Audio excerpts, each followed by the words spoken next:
Ja, ja, Pegel haben wir jetzt auch. Nein, aber man hat am Pegel erkannt, ob es der richtige Song war oder nicht. Ja, hier erkennst du, dass es korrekt ist.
Ist der Timing.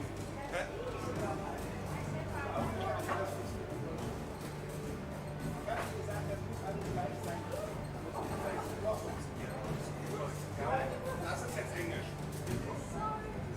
Das heißt Englisch, Sound, sauber jetzt. Jetzt nur noch von Deutsch. Dann schauen wir mal. Wenn hier nichts ankommt. Warte, es kommt nichts an, weil die Fader unten waren. Aber das ist verreckt. Das ist der verreckte Sound.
Heyo, what's up, everybody? Hello and welcome along.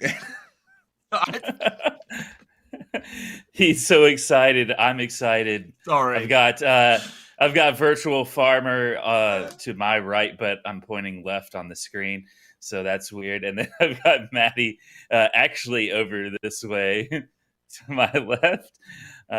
Cast by Copter, virtual farmer here with me, Kerminator with you guys, of course. And guys, we're finally to the last regular season tournament of season 4. We have the season finals next month. But Alex, how excited are you for today's events? There's still some places to play for in the season standings ahead of next month's final. There are. I was going through the standings yesterday, and we have a lot of teams with very close points at the lower end of the lower end of the standings, who very much, if they just get through to these finals tomorrow, to the tournament final tomorrow, they could very, very easily make it in top 8 and make it through to those grand finals. So I think we're going to find a lot of teams playing very hard at the lower end of the scale today. I think there's going to be some very closely fought match. I agree. And Copter, Trelleborg and Vermeer's Flamboyance, they've already secured places 1 and 2. My Insanity looks pretty good for 3 as well, but it could be up in the air. But for me, I see some big matchups today, including later on Astragon against Sim Game Alliance. Hold that thought, because we're actually going to go to the instruction video now really quickly. This is how the Farming Simulator League works. Farming Simulator Tournament Client Tutorial. This video will give you a quick overview of the game mode. A match consists of 2 teams with 3 players each. As soon as the lobby is full, the game starts with the pick and ban phase. Here, vehicles and machines with specific characteristics and different advantages can be chosen. First, the 2 team captains take turns banning vehicles that are unavailable to either team during the course of the game. In the pick phase, the captains can select a powerful team perk and optionally choose to reserve a harvester and a baler. Following this, all players in turn choose their own tractor and individual player perk. A small challenge during the pick and ban phase is the limited time and points a team can spend. Choose wisely so that you have enough points for each player on your team. For more details on vehicles and perks, check out our stat sheet at fsl.giants-software.com. Before you start into the game, let's take a quick look at the view. The map offers for both teams hilly terrain, 2 separate fields, and a barn and a silo on each side. You can get to your barn via 3 dynamic drawbridges. But be careful, crossing them might be difficult as they are tied to your opposing team's bridges. You can, however, take the safer route over the stone bridge instead. As soon as the game starts, each player sits in their selected tractor in the starting area. Make sure you have a quick look around, as random combines and balers spawn on the pods around the starting area. But only one team can claim each piece of equipment, so be quick or you might miss out. If a team manages to secure all of the combines or balers, the game ends in a rush. Unless the team is well prepared and has secured a vehicle or piece of equipment during the pick and ban phase. So how do you win? The goal of the game is to score more points than the opposing team. You get points for bales delivered to your barn. To increase the bale value for bales put into the top of the barn via the conveyor belt, you have to sell your grain harvested in the field at your team's silo. When doing so, you not only improve your own multiplier and lower your opponent's, but you also influence the speed of the conveyor belt at the barn.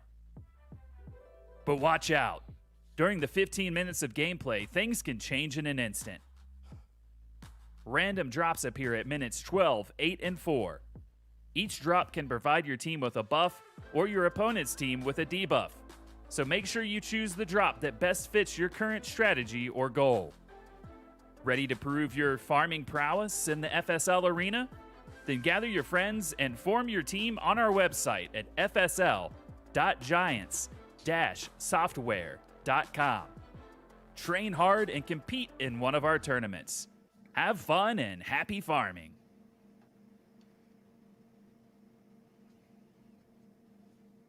Okay, we're back. And before that video, Maddie, I was asking you about some of the matchups today. We're going to have Astragon against Sim Game Alliance later. And depending on what goes elsewhere, this could be a really crucial matchup towards the bottom of the standings. We know that the top 8 teams are going to make it in. How do you see this weekend playing out, Copter, with so much at stake? I mean, of course it's very hard to see how it's going to play out in the end, but the possible scenarios. So yes, we have basically the top 8 is going to go to the grand finals, and then we do have 4 teams actually tied on the 9th place with 60 points each currently, and the team on the 8th place is currently holding a 90 points, so basically 30-point gap. So any of those teams currently on the 9th place, they can definitely, kind of like make it to the finals, depending how Astragon will do this weekend. So yeah, there's a lot of chances, and I think that the teams are going to do everything on their powers to be able to get to the grand finals because everybody wants to be there, of course. Right. We're going to see the standings here in just a moment for those of you curious. It's interesting because we obviously we've talked about it, number 1, Trelleborg, number 2, Fermius Flamboyance. That's not going to change. My Insanity and Bednar. My Insanity in the final play-in that's broadcast today plays number 2, Fermius Flamboyance. So we get kind of an early preview of the quality you can expect later on in the season finals today with the number 2 seed against the number 3 seed. If My Insanity were to lose and Bednar were to move on, there is a possibility for Bednar to jump over them into 3rd place in the standings.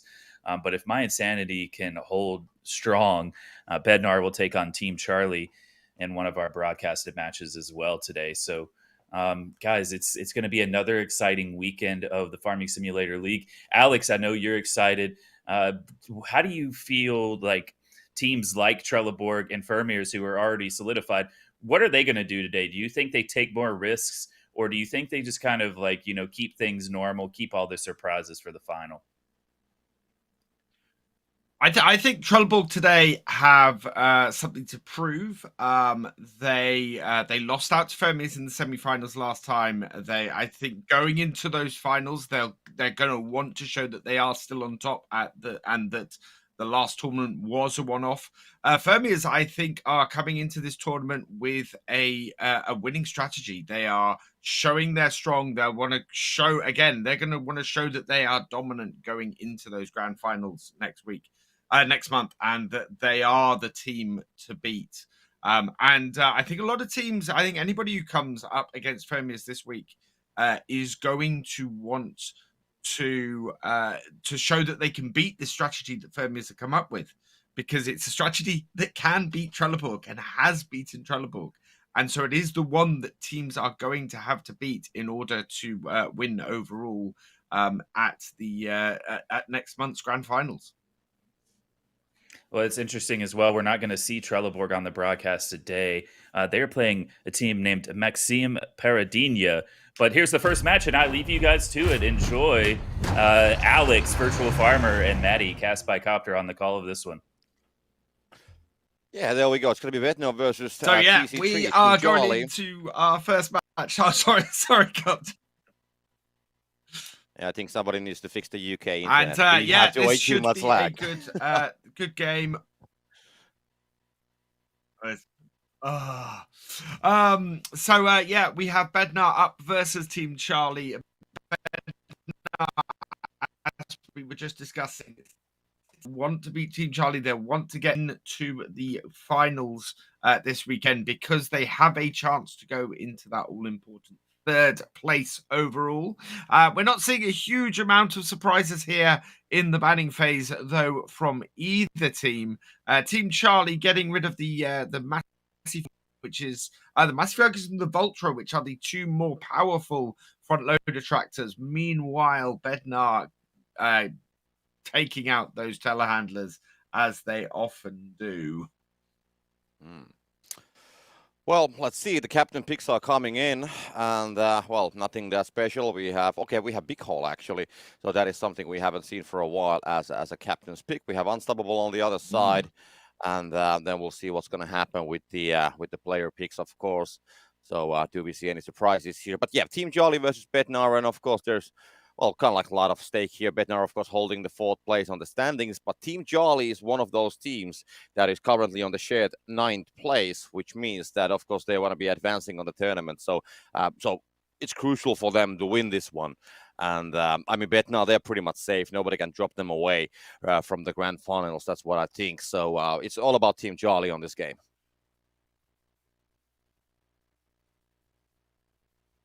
Interesting that we are not seeing we're not seeing a choice of bottleneck in this game. Been so dominant this whole season, and yeah, neither team has gone for it. Big Hall coming back. Of course, the patch for this tournament does make a change to Big Hall, so there's that could be the point, the possibility with for Bednar going for it.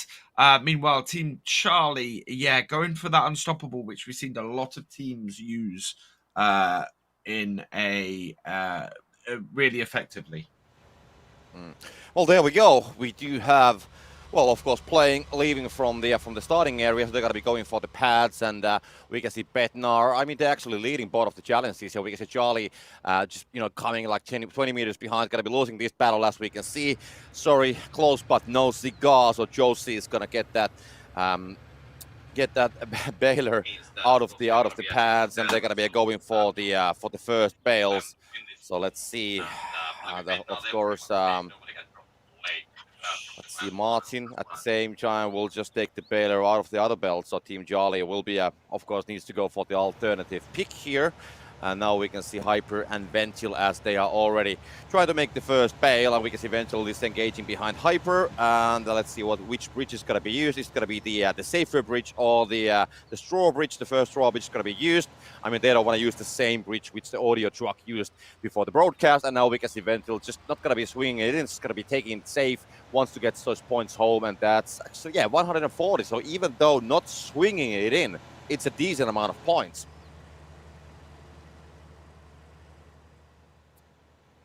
And I guess we got to be waiting for Alex for a while. He is currently reconnecting, so we should be getting him back soon. So unfortunately, you're going to be stuck with me. So at the same time, Martin will, of course, try to get the first bale for the Team Charlie as well. And that's going to go inside, actually. It's going to go right in front of the door. It's also almost like a UPS package, just going to be left on the door without any kind of a notification. And he needs to just push that in with the tractor. That's going to be 108. So they are already 32 points behind after the first bale, and that is of course not the greatest start, because Team Charlie, they really need to win this one. If they're going to be wanting to make to the grand finals, they need to win this game.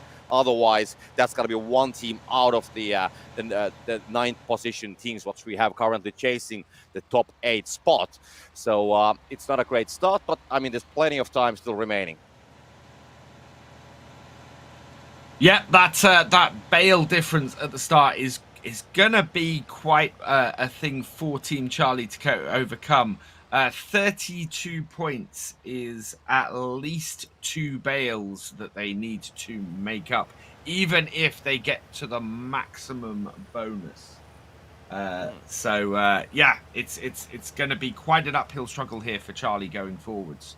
Now they are using this strategy of emptying as they go with the combines, trying to keep as much harvesting and as much movement going as they possibly can. Meanwhile, with that big haul, Bednar are just parking up the truck and just filling it up with the combines.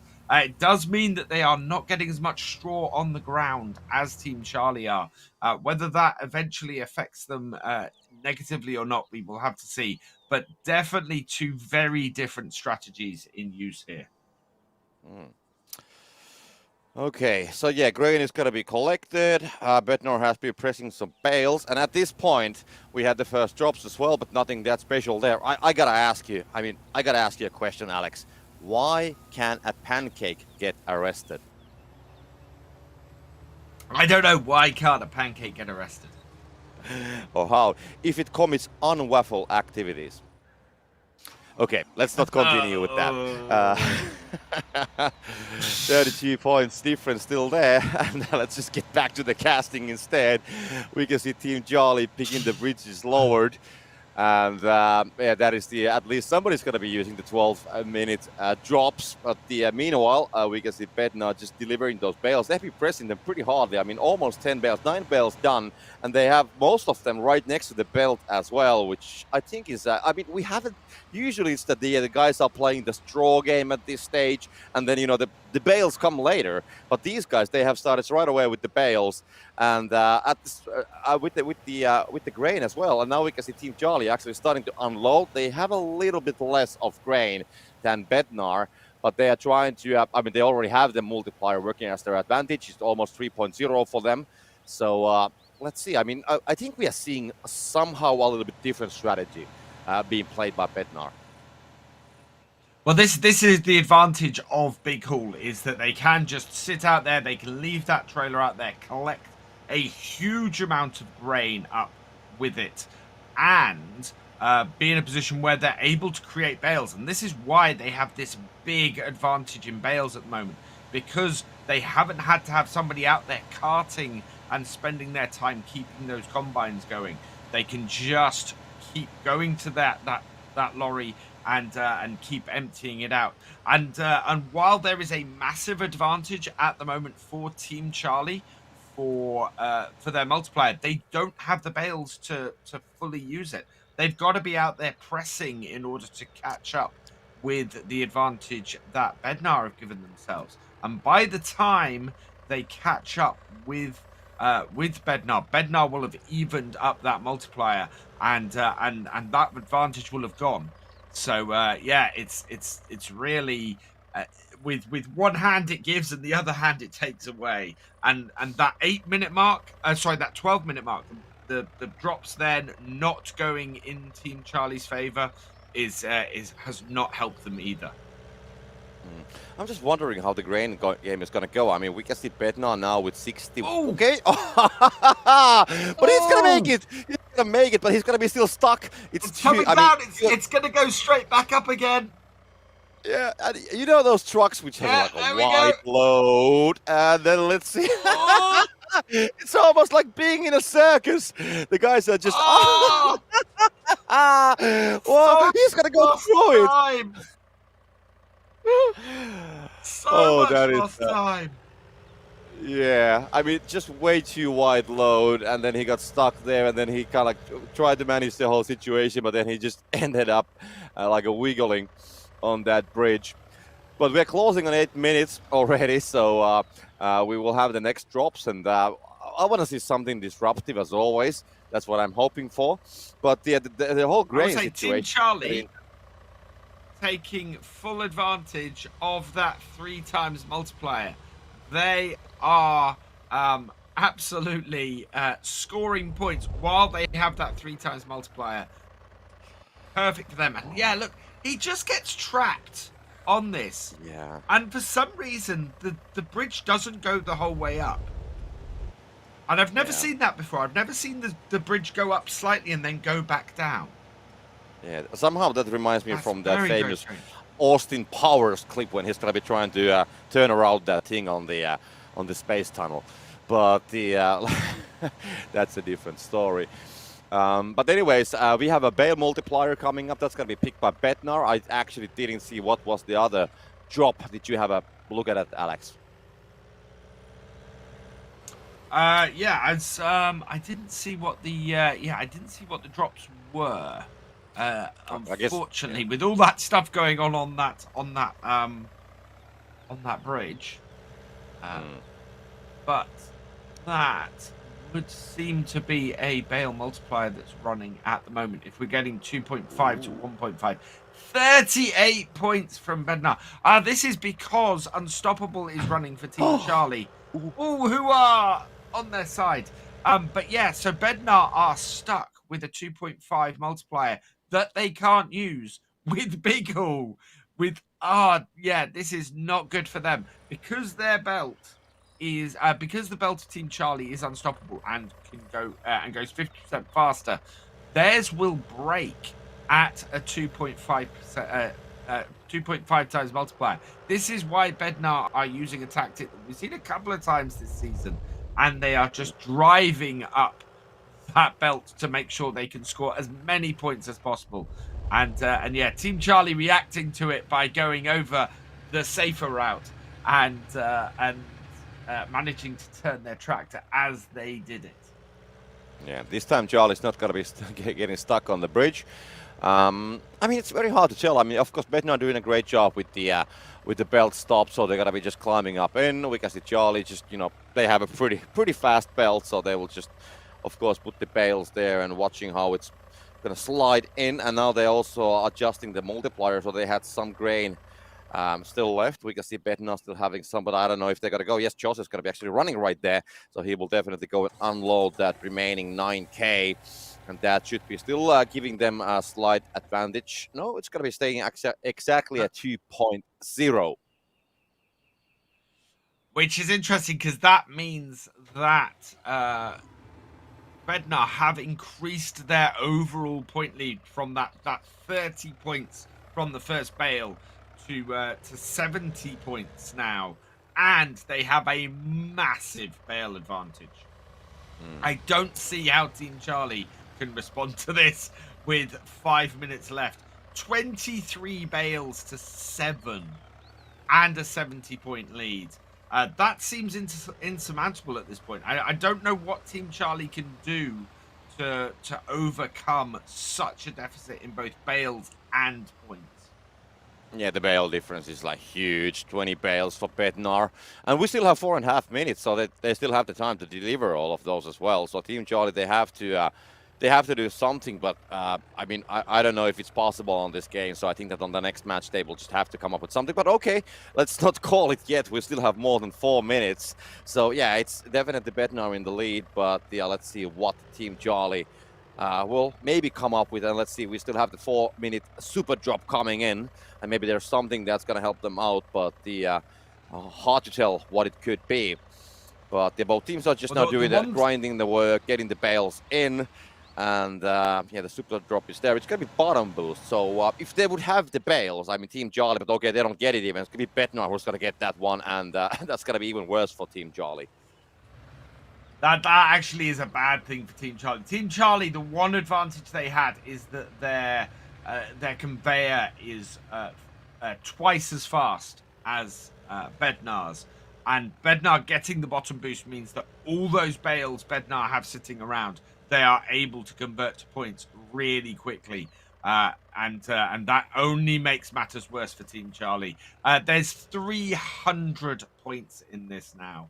And I don't see how Team Charlie can press enough bales to make up a 300 points deficit with just 3 minutes left on this clock. Strange things have happened, and it's not completely out of the realm of possibility, especially if Bednar have a big problem. But yeah, it is definitely a massive uphill struggle.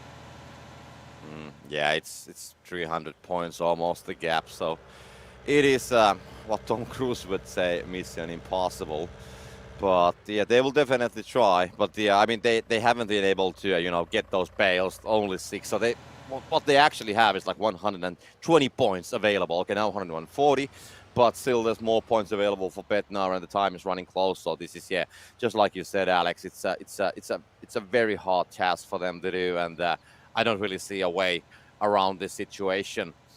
But yeah, of course they will keep trying, and they will do the best they can. And I mean, if Bednar makes a mistake, but it should be like a huge mistake to be able to let Charlie to catch that gap. So I think the last 2 minutes is going to go about the way. Maybe they will close the gap to 200 points or something. But I don't really see how this could change like drastically. No, I agree. It's very much. Team Charlie is getting bales in, and they do seem to be pressing them fairly quickly. But similarly, Bednar is just pressing them as quickly, if not quicker, and just scoring points hand over fist. And you can see, even with that slower bale conveyor, they are still able to get the points in there. In fact, it's giving them the opportunity to correct mistakes like that.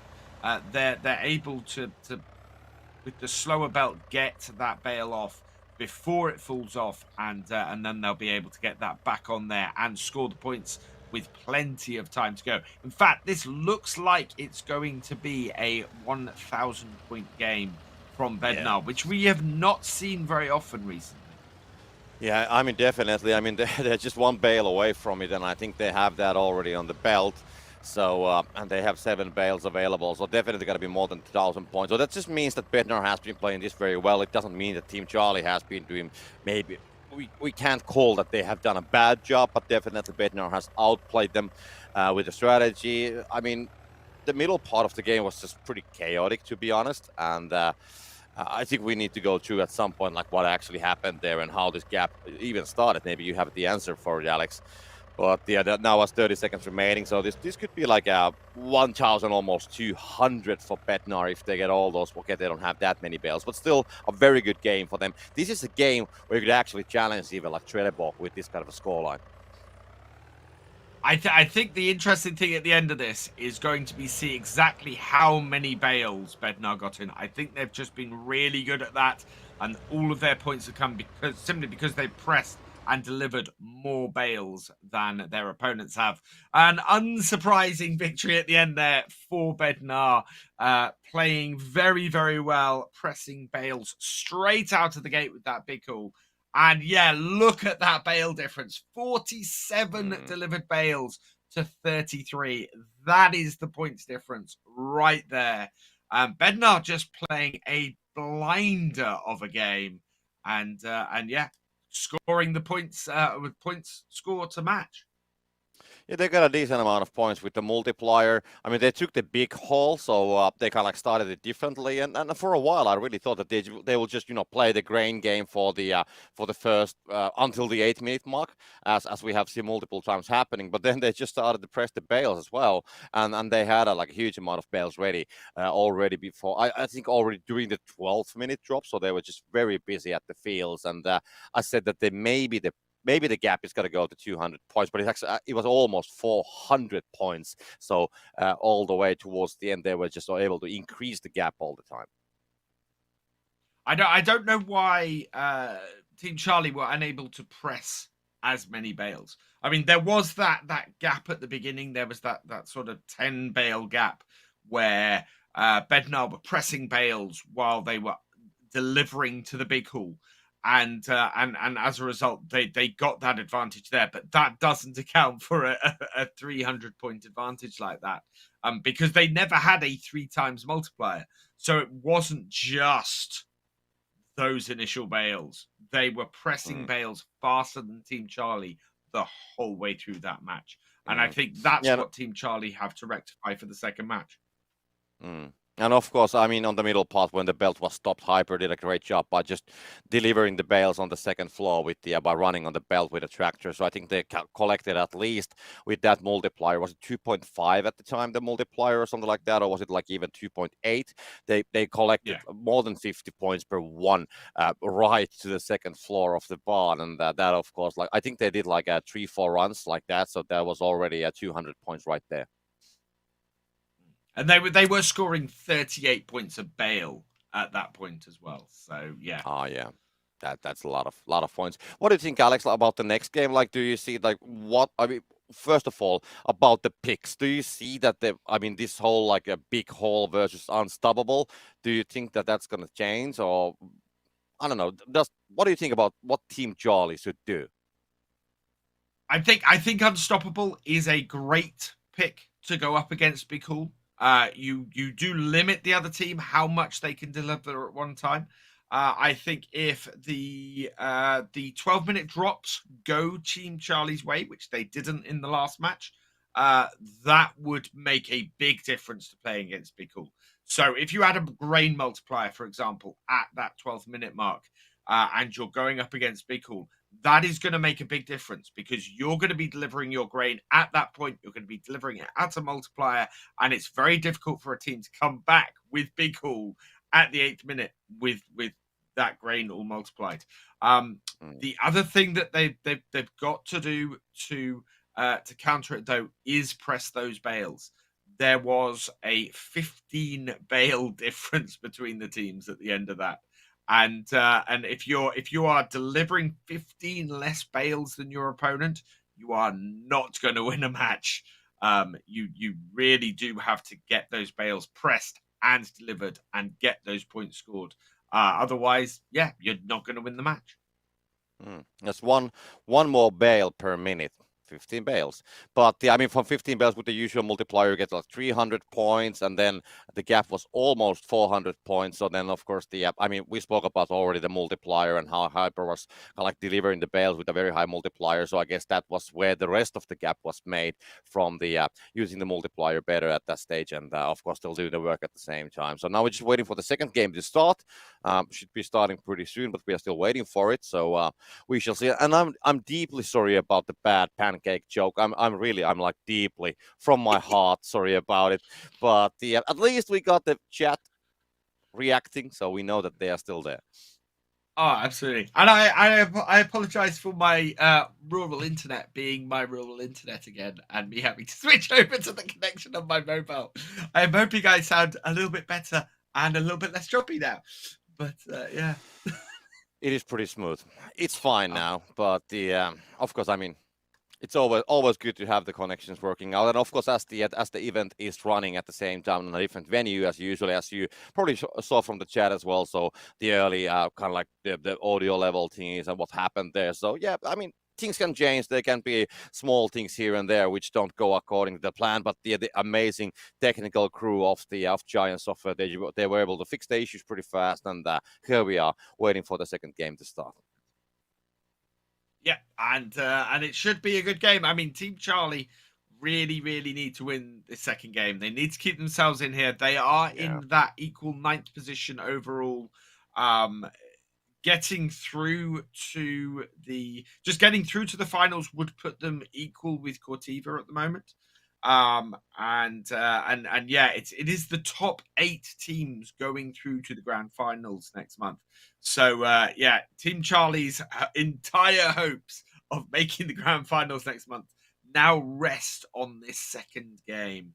It is a must win for them. And if they don't, that's it. They're out.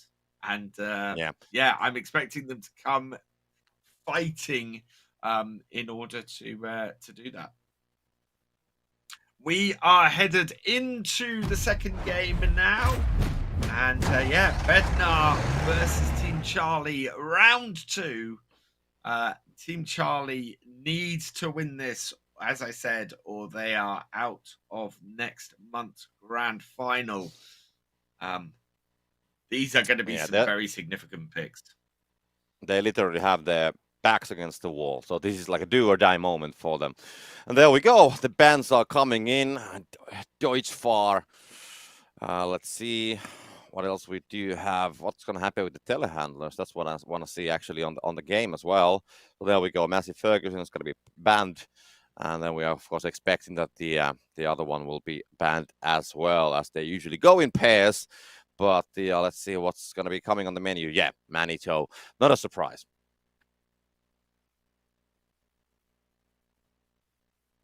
And then the second. I think Team Charlie need to ban equipment. Yeah, I think Team Charlie need to ban equipment that they know Bednar are using. And they have gone for that a bit. They've gone and banned the Vultra because Bednar were using that last time. But I don't think the Deutschfahr was one that Bednar was using. Looks like we got no change, though, in the captain's picks. Although, no Baylor chosen for Bednar. They are opening themselves up to a possible Baylor rush, although I don't think that's a huge issue with Team Charlie. We haven't seen them running to get stuff too quickly. Okay, and then let's see what's going to happen with the player picks. So there's no perk for Charlie currently at all. So some changes are definitely here. Still 5 points remaining for both of them. So should be fine. And under pressure, of course, Archimedes, but no runner on the Team Charlie side, which is a little bit different. I mean, sometimes we see that they don't take the team perk by the captain, but then we haven't really seen that the players are not getting a perk. It looks to me like Team Charlie picked a Baylor and sacrificed an individual player perk for that, whereas Bednar decided to not go for the Baylor and make sure that they got the runner perk so that they were able to move swiftly around the map. Oops, And what's going on there? And you can see the difference there. Charlie not picking the runner perk, miles behind the Bednar player who gets to the ideal first. Yeah, I mean, it almost seemed that he was stuck for a while at the fence. But yeah, so let's have a look. Yeah, I think he wasn't able to get past it at that point. But yeah, Charlie scrambling now for a Baylor. They managed to miss out on the Crone. They do, of course, have a Baylor reserved, so they're going to be fine from that point of view. And of course, one of the changes that came in the last patch is that Combine spawn point has changed slightly. It's not immediately in front of the crop anymore, so harder to get that really high-scoring first bale. Ventil is going in for it, slowing down as he does. And how many points is this? It's a 142. That is a fantastic first bale score, especially with that moved combine. Yeah, but unfortunately for Team Charlie, it comes for Bednar, and Team Charlie needs to be, of course, like they need to win this. I can't say that enough, because they really need to win this one if they want to be getting to the grand finals or at the later stages of these tournaments to get the amount of points. Of course, I mean, it's not going to guarantee if they win this. Yes, they will make the next stage, but it's not still guaranteeing that they will get to the grand finals on the next month. But yeah, let's see, Martin coming up here, and that bale is going to be. Oh, he's going to be getting stuck as well, which is not good. Going to slow him down, and that's going to make the angle pretty difficult. Cannot toss it in, and that's going to just, like, it just stays outside, and things are just not going the direction that Martin or the Team Charlie wants. And, oh, my God, that's not going to go inside even with the second try. Let's see the third one. No, 89. 89! That's Ow! not optimal. That's really not good. That's a 50-point difference in that first bale. That is even harder place to come back from than they had in the first game. And already Bednar have 4 bales on 4 bales pressed. So a 50-point deficit and a 4 bale deficit at the coming up to the 12-minute mark. And in fact, because of that delay as well, Team Charlie have not unloaded any grain yet either. So if grain multiplier does come up at this 12-minute mark, that is going to make it a lot harder for Team Charlie to take full advantage of it too. Not a good start for Team Charlie here. Yeah, it's more than 50 points, which is basically more than 2.5 bales. So, yeah, definitely not optimal. And then, I mean, looking at what is happening elsewhere. So, yes, Bednar has been once again pressing the bales already. Team Charlie hasn't done any of those yet. So, they are leading on the bales. They're leading on the grain. So, all the marks are there. And we can see the drops, the 12-minute drops. We can see silo close. That's going to be picked by Martin. That is actually not a bad choice. That actually might help them here. But yeah, I can maybe imagine these guys going for the same as well. So Bednar, yeah, they will just pick up the same. So both teams, they can't really do anything with the grain. And in a way, that's, of course, it's not really like a denying the usage of big hole because they can still use it later. But let's say that the results of the big hole might come in later than normally. I think that's a bigger advantage, actually, to Bednar for that to come up. It means Team Charlie cannot empty their overloader for another minute. That's going to delay them further. That means that they have no real period where they're able to take advantage of that 3 times multiplier. And they still haven't pressed a single bale We're coming up to the 10-minute mark. There are 10 bales on the ground for Bednar, and not a single bale for Team Charlie. And they are just delayed even further from creating them to take advantage of any multiplier they have. This is not good. Yeah, Manny's just going to leave it there as it's still closed for about 15 seconds for now. So, closing on 10 minutes. Now, finally, Team Charlie has been getting some bales done as well. Not that many, just 3 of them, but still, bale is a bale. So, it's better than nothing. Bednar has been getting a couple more, and they're still leading on it. But, now Team Charlie is catching up, but they need to be catching up more. And, I want to see when now the silo close is done.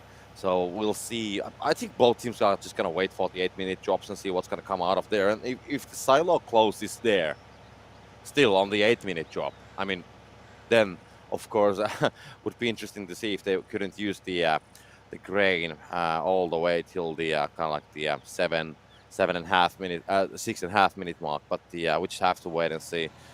Meanwhile, they can just they can't even collect the grain because they are all full of it, so they just have to focus on pressing the bale.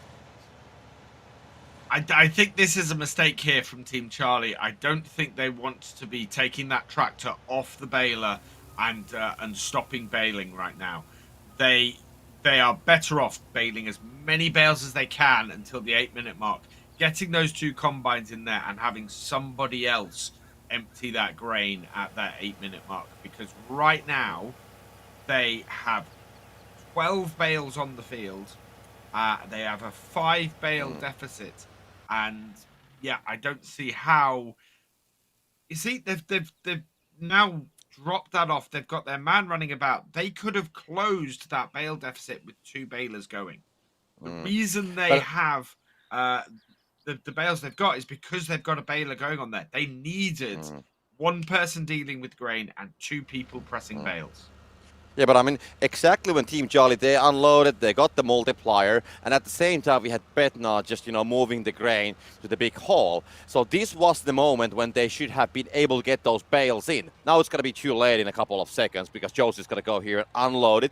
So it was too late. So now the best thing that could happen is that there would be a silo closed and Team Charlie could be able to pick that up. The drops are coming in and we shall see what is there. And if there is a silo closed, then that could be by picking that up and then just getting the bales inside. But they haven't been able to use the multiplier at all. They are still sitting at 89 points. Grain multiplier has been picked and there is a bale multiplier. So that's not going to help with the grain game. Okay, it's actually worse for Team Charlie because now Bednar having that huge amount. They actually already unloaded it. So, okay, so the multiplier has changed meanwhile as I was talking.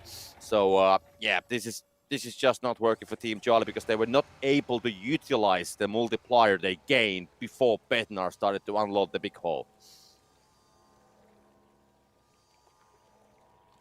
That to me is game over for Team Charlie. Bednar have just dumped most of their grain at with a grain multiplier, a 1.5 times grain multiplier, and Team Charlie are not even picking it up. The loss of their grain is not going to get them anywhere near evening up this multiplier. And we know Bednar have this advantage here, have this ability to go up the belt and deliver these bales. And as a result, are now scoring 30 points for every bale they put in. I will be amazed if Bednar's score is not higher than it was last time. And Team Charlie just are so far on the back foot now. It's going to be almost impossible for them to come back from it. Yeah, it's. Hyper doing the same which he did on the last game. Not going to be a problem. He definitely knows the how it's done, and we can see just this huge amount of bales around the belt. So he can just keep doing this for the next 2 minutes, 3 minutes, and then they have those bales delivered. And I'm really disappointed that Team Charlie wasn't able to deliver the bales when they had the multiplier. They had a chance to kind of close that gap and maybe, play it from there. But of course, as soon as Bednar was just unloading the big hole with the grain multiplier, there was nothing they could have done anymore about it. And now they are stuck with the 1.0. They're actually getting some more grain, so they're trying to somehow maybe even out the multiplier. I don't know, maybe.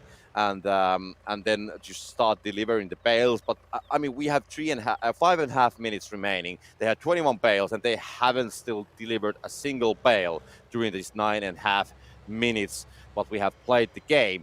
And I'm not sure with the efficiency what they have been having. I'm not sure can they even deliver those 21 bales on this time, because we haven't seen that happening. Well, their belt must be absolutely rocketing at the moment because it's at 1 times. But that makes no difference because a bale going up there is still only a 1 times multiplier. They have not delivered any grain to reply to this to this setup that Bednar have. And it's almost at this point as if they've given up. Again? And Team Charlie doing the same thing again. With getting stuck on that bridge. Yeah, running very close there. But this time he didn't, he was able to get away, so he didn't need to wait for a full cycle inside of the bridge. But yeah, these things happen, and definitely for us, it's sometimes quite funny when something like this happens. I'm pretty sure that the players don't feel the same way. It's always the same. Like when we are enjoying, when the viewers are enjoying, the players are definitely usually not enjoying at the moment, unless they are of course leading very comfortably. But the currently Team Charlie doesn't have that benefit. And only 4 minutes remaining. Now there's a couple of bales delivered by Team Charlie. They're trying to fix the multiplier. As we can see, they're currently unloading the grain. But Bednar, they still have some left on the big haul. It's going to be still 2.5 versus 1.5. And Team Charlie, there's just no time to do anything with it. And the bale points, okay, that's something, but it's not going to fix the situation as a whole. And in the end, it's going to be Bednar who's going to pick that up. And Team Charlie needed those 100 bale points. They really, really did. They've replied and put some grain in now. So Bednar are scoring less points each time Hyper drives up here. It's still a massive amount of points that Bednar are scoring. And yes, that belt is fast, and yes, it's giving them an extra 5 points per bale, but how they come back from this and how they score enough points to win this, I just don't see it. They have fewer bales, they have a lower multiplier, they just have no way of coming back from this. But, I mean, we have seen Bednar being pretty good on the past as well. I mean, there's a reason why they are currently standing in the 4th place in the overall standings and have collected 150 circuit points so far during the whole season. But still, I think that this is, of course, we will see this later on the tournament. But the Bednar definitely, I mean, on the last tournament, I mean, we were watching the Fermiers Flamboyant as they were having a pretty strong performance on the first day. And I think we indicated that these guys are definitely playing better than usually, and they could be challenging even Trelleborg, and in the end they did. So I think Bednar is playing better than I have seen before.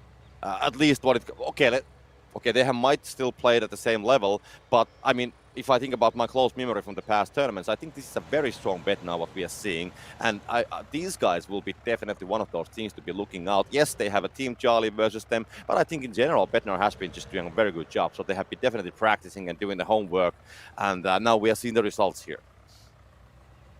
However, Team Charlie got some very important points there. They managed to counter a combo from Bednar. Bednar throwing bales into the bottom, trying to get as a combo with what they had on the bottom.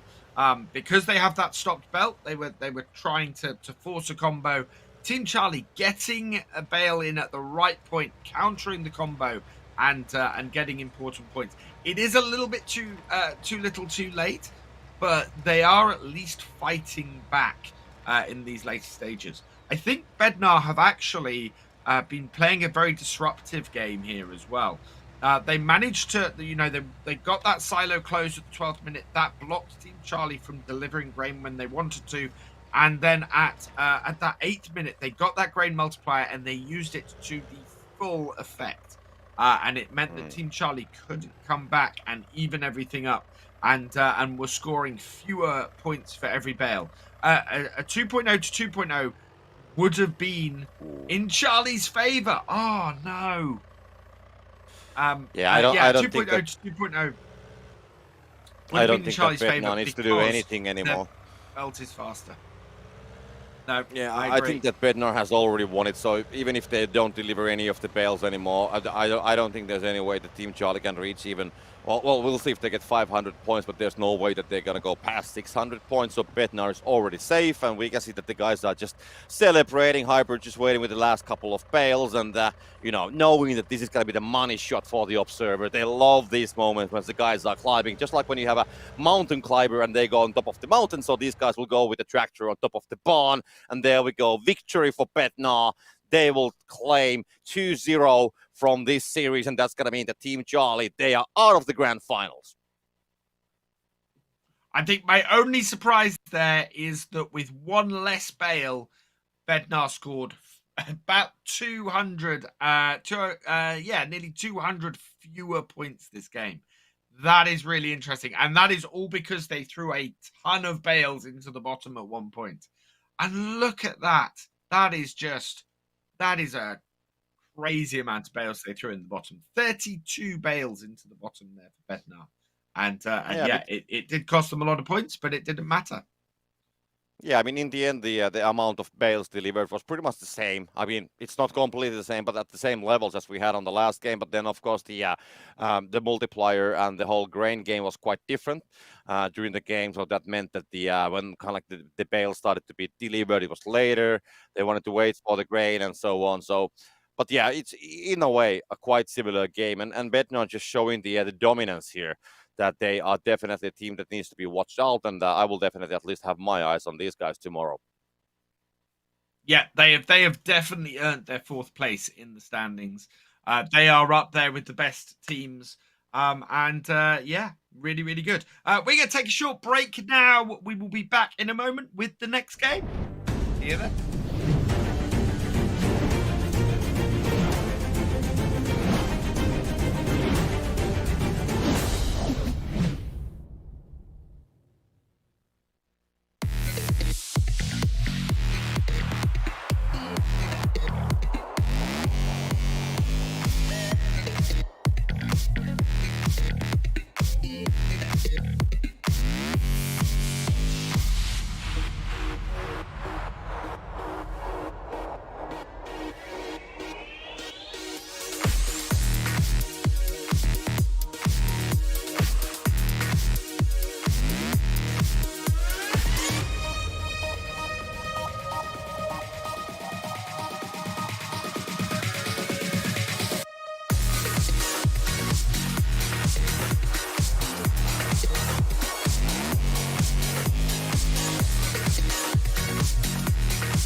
Welcome back, everybody. That was an exciting first game. Bednar really showing why they are in the top 4 in the standings right now, knocking out Team Charlie from this month's tournament and from the grand finals next month, as they were in joint 9th. And that's going to be enough to make it through. What do you think to that last match, Copter? Well, I mean, Bednar just showed the dominance there, definitely. I mean, it was a pretty clear game for them. And I kind of like feel bad for the team Charlie because they were so close. I mean, sitting on the 9th place. And then, of course, their dreams were just taken away on this last tournament. But you know, it is what it is, and I really hope that they will come back next season stronger than ever and will show what they are really made of. But on the second match of today, we do have Power Team Esports versus Team OEG, and Power Team Esports also one of these teams that is sitting on the 60 points on the shared 9th place. So they have a similar situation what Team Charlie had on the last game. What do you have to say about this lineup, Alex? It's quite an interesting set here. In fact, OEG themselves, they have not got onto the standings board at the moment, so they are currently sitting on 0 points. So both these teams need to win this match. They need to get into the finals this month in order to have any chance at all of making that grand final next month. So whichever happens, one of these two teams is going out and won't be at the grand finals next month. So that is going to be really, really interesting. We have the replays now from the last match. And you can see, even with Bednar having a little bit of trouble getting in there for that first belt, they were still scoring really high. Whereas Team Charlie just kept having problems with the bridges. Yeah, I mean, this is the incident which we saw earlier. And Charlie just, I mean, that one bale which dropped at the same time as he bounced on the bridge, kind of like it was blocking his exit. And then, well, I mean, I don't know if you can do that with a real tractor, but definitely, let's say, a very agile piece of hardware that he can just, climb all the way to the beam of the bridge. And Charlie, I think somebody mentioned on the chat as well, doing a bit of a break dancing with the tractor once again, showing the moves. This is not a nightclub, but okay, that's still acceptable.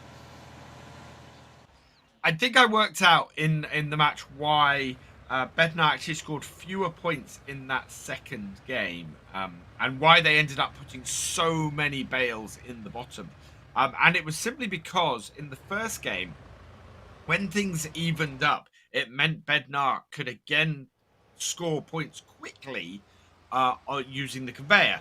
Their conveyor came back up. Whereas in the second game, that never happened. Their conveyor never started moving again, and it made it harder for Bednar to score points at that increased multiplier that they had. So it was actually a really good use of it by Team Charlie, but they had the same problem overall that they had in the first game. They had fewer bales and they weren't able to deliver them effectively and score the points with them as a result. So while everything ended up working in Team Charlie's favor, their lack of bales was the thing that really harmed them.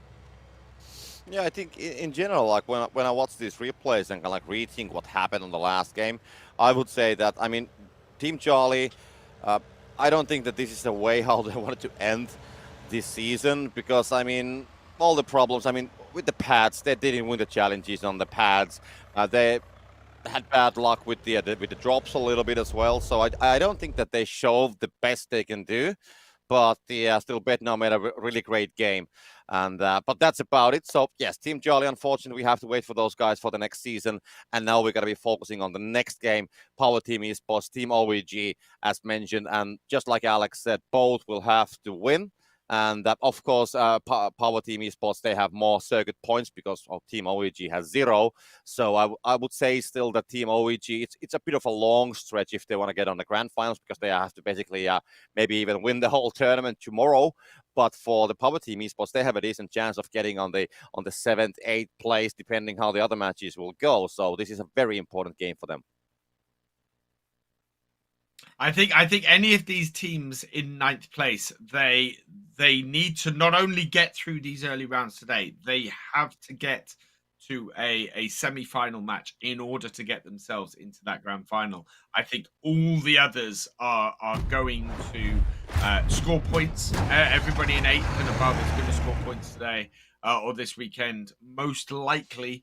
And so they need to get into that semi-final position.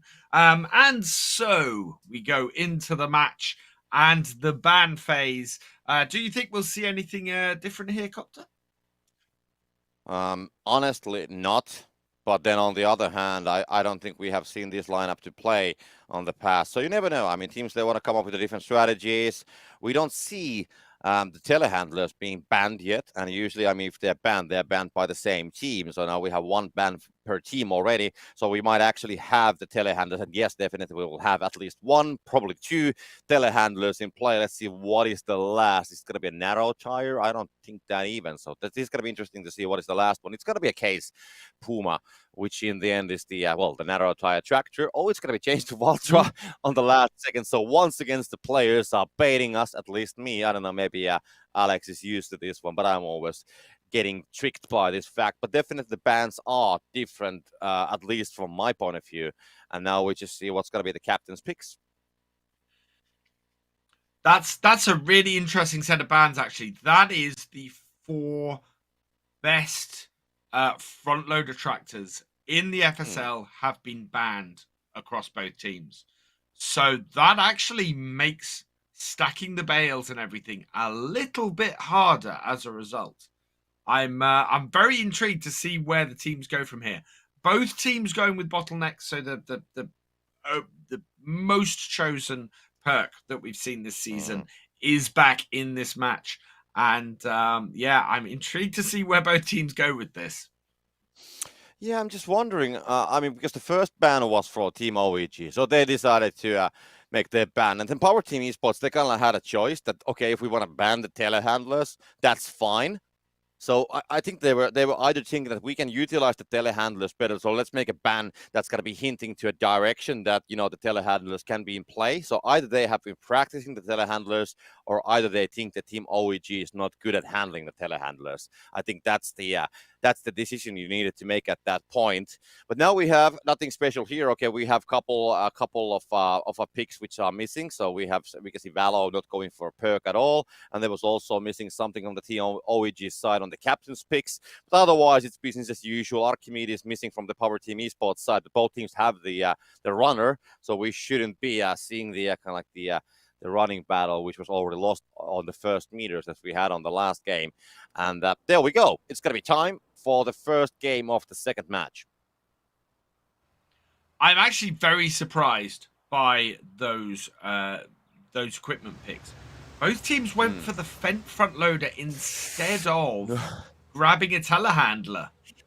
That is very strange, especially from OEG. OEG have 2 non-front load. In fact, both teams, their second and their third tractor are in both cases are non-front loader tractors. So you'd have thought you'd want a fast piece of equipment that can get out there and can get bales back quickly for when the other 2 are out there baling, and neither team has gone for that.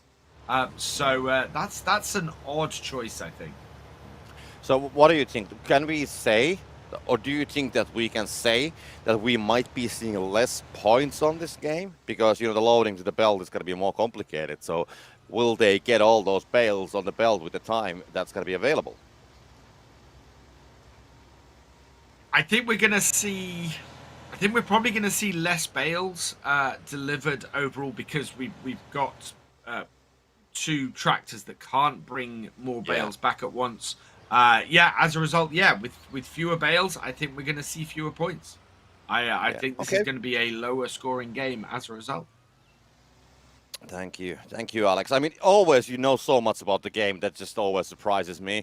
What I really need to do, I should play some of this esports mode myself as well because I'll honest. I mean, I have tried, but I have done a couple of games, but I haven't played, with the team. I should definitely do it. We should get that talent team with you, and I mean, maybe we can even take Kermit or we can find somebody else on the Giants. So Jenny is going to join us definitely. If nothing else, we will just make like 10 pancakes and she's going to be sold to the idea immediately. But yeah, we should definitely play a little bit together as well, and maybe we could show Trelleborg how the game is actually played. But that's gonna be a different story. 2 minutes played, the first fails got inside. Team OEG 129 and Power Team Esports 10 points behind. And like we said, this is a very important matchup for the both of the teams. And Power Team Esports kind of like in a better position to get on the grand finals. So I would say that, of course, Team OEG, they want to get the best possible result, but they will actually to get a huge result if they want to get on the grand finals. And as they don't have any points so far, let's say that looking at the past results, it looks that Power Team Esports has a better chance of climbing there. Power Team Esports definitely seems to have got the upper hand early on here. They've got the first bale. They started unloading their grain quicker. That should allow them to press more bales. And for some reason, I'm guessing Velo ended up having a full tank. But why they're not now moving along and emptying this is a little bit weird. This Obelisk wasting time by just sitting there and not moving. Why are they doing this? And it's silo closed and what's that other one? Herbicide. That is herbicide.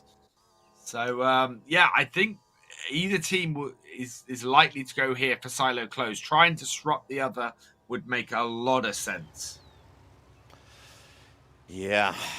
Okay, so yeah, nobody has been picking up anything yet because of Power Team Esports, and I guess Silo Close is definitely the one that they should be going for because Herbicide haven't really had much of an impact this season, and there we go, Silo Close got to be picked. So Team OEG, even though they have 50k, they can't really use that because he cooped the Grace. Also going for the Silo Close. So yeah, this is gonna stall the whole start of the grain game for the next 1.5 minutes, and then they can just focus. It's just they're still focusing on getting the grain. Nobody has been pressing any of those bales, and let's see how this is gonna go. But yeah, just the usual work. And if I would be a really horrible person, I would tell another pancake joke, but maybe I'll just save you guys from it. And again, Obelisk sitting there, not doing anything other than just unloading. He does not need to be in that tractor for it to be unloaded. And they are just wasting time when they should be... He should be out there doing bales. He should be pressing bales rather than sitting there waiting for that combine to empty. And I don't think that trailer's full either. So they could be very... They could be getting themselves further ahead. Yeah, there is some discussion about that there might be some lag issues for the players, but so far all the players are connected, and we know how the farming simulator esports work, that if somebody disconnects or something, the game is going to be automatically paused, and we haven't seen that happening, so let's hope that everything will go fairly towards the the end of the game, and nobody has any issues. We can see Martyr just jumping there on the fields, and now we can finally see some unloading happening as the silo close has expired. And it's going to be Power Team Esports, and Obelix actually putting some of the grain on the ground. Not going to be going to the silo, but still they make the multiplier work as their advantage. And OEG heading there as well, so they want to go there and unload some as well. What is up with Obelisk? What? I'm very confused now. That's got to be Obelisk the internet issue because... Yeah, there we go. Technical break. Yeah. There is, I mean, we saw him earlier as he was on the fields with the harvester, and it wasn't moving at all. And so that was definitely something. And it seems that we got to be going back to the camera, so I'm gonna take a more comfortable, well, not a comfortable, more direct seating position, because I really, when I casting, I'm like leaning here, back here. I have a 60-inch television that I can see the screen, and I'm just enjoying the time, having a great time, and of course sipping my coffee as well. But based on what you saw, Alex, so far, I mean, did you get any initial idea what might be going down there? Because I don't think that we saw enough that we can call who's getting what. No, I think Obelisk must have been having internet issues throughout the whole first half of that, because you don't tend to unload stationary with the overloading wagon like that. If you can add more grain in, if you can keep your combines moving, if you can go and get things running smoothly and get more grain or straw, you do. And you can see it here, just as he goes round and round and round in circles because he's disconnected. Yeah. Okay. And we're back into the game. Yeah, we are definitely on the game, and we have 9 minutes remaining, so the situation is the same. We can see Obelix as well, not going to be spinning anymore, so I think if he would have continued to do that for 2 more minutes, he would have puked out of the cockpit, but for now, he is still fine. So let's just wait and see how this is going to go. But the unloading starts, and we can see Team OAG, they have 68k, and just imagine if there would be a grain multiplier on the 8-minute drops. Yeah, that is the big danger, and this is why they've got 68k. We got another disconnect. Okay. Yeah, there's definitely something going on. So we just have to wait for it. Yeah. I totally had the Magic Roundabout theme playing in my head while watching that. Weldon, once again, his finger on the button.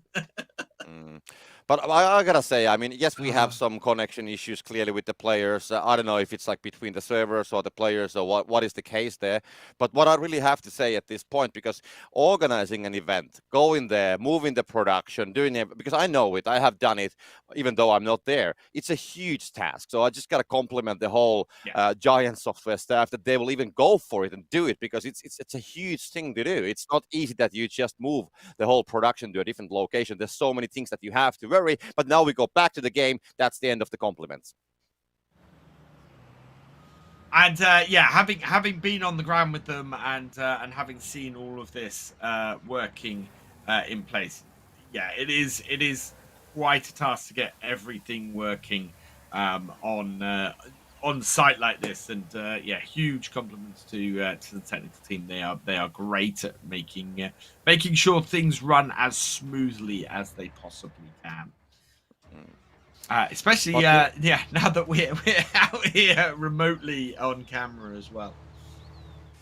Yeah, let's see the drops. Oh, Breaches Race, Crazy Tool. So no grain multiplier. That's what I was really hoping for, that we don't have the... I was hoping for the grain multiplier, but this is more even. I would say that this is more even, because in the end, Team OAG, that amount of grain, if they would have unloaded that with the multiplier, I don't think that Power Team Esports would have been getting over it during the whole day, more or less. I don't think that would have been possible.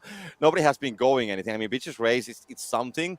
Crazy Tool is something, but it's not like a huge game changer. And now we can see OEG actually unloading the grain at the same time as well. Crazy Tool going to be picked at least by Power Team Esports, and going to be picked by Team OEG as well. So the question is that, do they have the players in position that they can actually utilize it?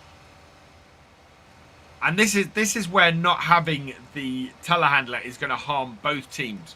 Crazy Tool is going to create a massive amount of bales, and they only have one tractor, and it's a slow one to come and pick them up. And as a result, they are going to be on the back foot, both teams, trying to get a large number of bales. Either that, or they just don't create as many bales as they want to off the Crazy Tool. So it's a bit of a loss for both from that, I think. Yeah, I think this game is, I mean, it has been disrupted by other things than the drops so many times that I think that the players might have uh, lost with the cause as well. But I mean, the Bale situation is pretty much the same. Power Team Esports, they still have the grain and they will definitely unload it at some point just to even out, and that's going to happen right now. So they should be getting it back to 2.0 about on that distance, I would say. We shall see how far it's going to go because the El Papito putting the bales already on the belt, so going to be utilizing the faster belt. And of course, it's going to slow down as the bales slides in. But then there should be 16 points for now, and they will get it all the way to 1.8. Yeah, that's where it's going to stop. So still a slight advantage to Team OEG, and Team OEG is in the lead when you think about the scores, when you think about the bales. So, and we mentioned that Power Team Esports, they really need to get this done, same as OEG. So, yeah, this time it's going to be Power Team Esports who has their backs against the wall. OEG playing a really strong game here, actually. They've come out, they managed to initially get a higher first bale. They managed to get a load of bales pressed earlier on. They've now got the multiplier at a 2.2 to 1.8. So that's going to be a massive advantage for them. All round, they've done really well. The only thing that Power Team Esports managed to do really is when that crazy tool came out, they managed to even up the bales and get rid of that slight advantage that OEG had from pressing those early bales. But that's not going to be enough because that bale multiplier means that they need to have a lot more bales come out of that crazy tool than OEG, and that hasn't happened. So it is going to be a harder or a tougher hill for Power Team Esports to climb to do this. What happens at the 4-minute mark? That might, though, swing everything around. It is close enough for that to happen. And it's good to remember that it was Obelix from Power Team Esports who actually had those connection issues. And even though the game was put on a pause, there was definitely time lost. I mean, he was spinning the circles. That was still counted for. He was still like, just staying put on the fields with the harvester. That was counted for as well. The game wasn't paused at that time. So definitely the connection breaks, even though we kind of paused the game for a while. I'm pretty sure that Power Team Esports still lost some valuable time, and they haven't been fully able to execute their strategies. But now they definitely have a lot of catch up. 200 points is the gap. So Team OEG just silently almost has been going for the lead, and it's 3.5 minutes remaining. Definitely Power Team Esports, they have more bales. So let's see when they get these in. And if they get these in, they should. Let's see what is the difference there. El Papito just doing the work. That's going to be awfully close, actually. No, it's not going to go inside. That's going to just drop off from the belt right away. And when you are almost 2.5, almost 300 points away now, you can't really afford any of those mistakes. So they just need to do a very surgical job with it, and maybe apply as a doctor. And the 4-minute super drop that went to OEG as well. They managed to grab 2 bale Lord Baylor, so that has gone against Power Team Esports as well. It is not going Power Team Esports' way this match. They very much are on the back foot with very little way that they can come back. As you said, they do have more bales, but I think that's more because OEG have been scoring more of their bales than it is that Power Team Esports have been pressing them. And I think the extra 8 bales is not enough for them to actually close this gap. No, it's not. And at the same time, as we follow El Papito putting the bales on the belt, he's going to be putting just 1 bale at a time currently. So I don't think that if he's going to continue that pace, they don't even get all the bales to the second floor. So they might need to show something on the first floor as well. And that's 2 minutes remaining. So yeah, it's going to be hard for Power Team Esports to catch. And let's see what's going to happen. But yeah, these picks, as we can see, definitely having trouble with the bales. So these bans, which we spoke at the start of the game, that you don't have those front loaders that you usually prefer to do this job, that is actually costing for Power Team Esports, and they have a hard time of doing the clean work next to the belt, which usually these guys do.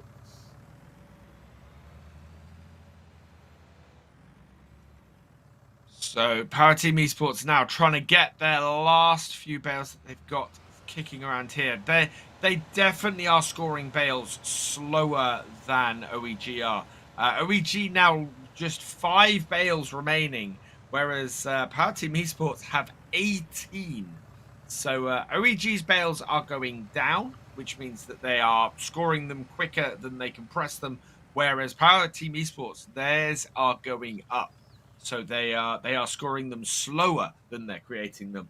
That would be a good thing if they could get them all in at the end, but it just looks like they're struggling to get them scored rather than just pressing them really quickly.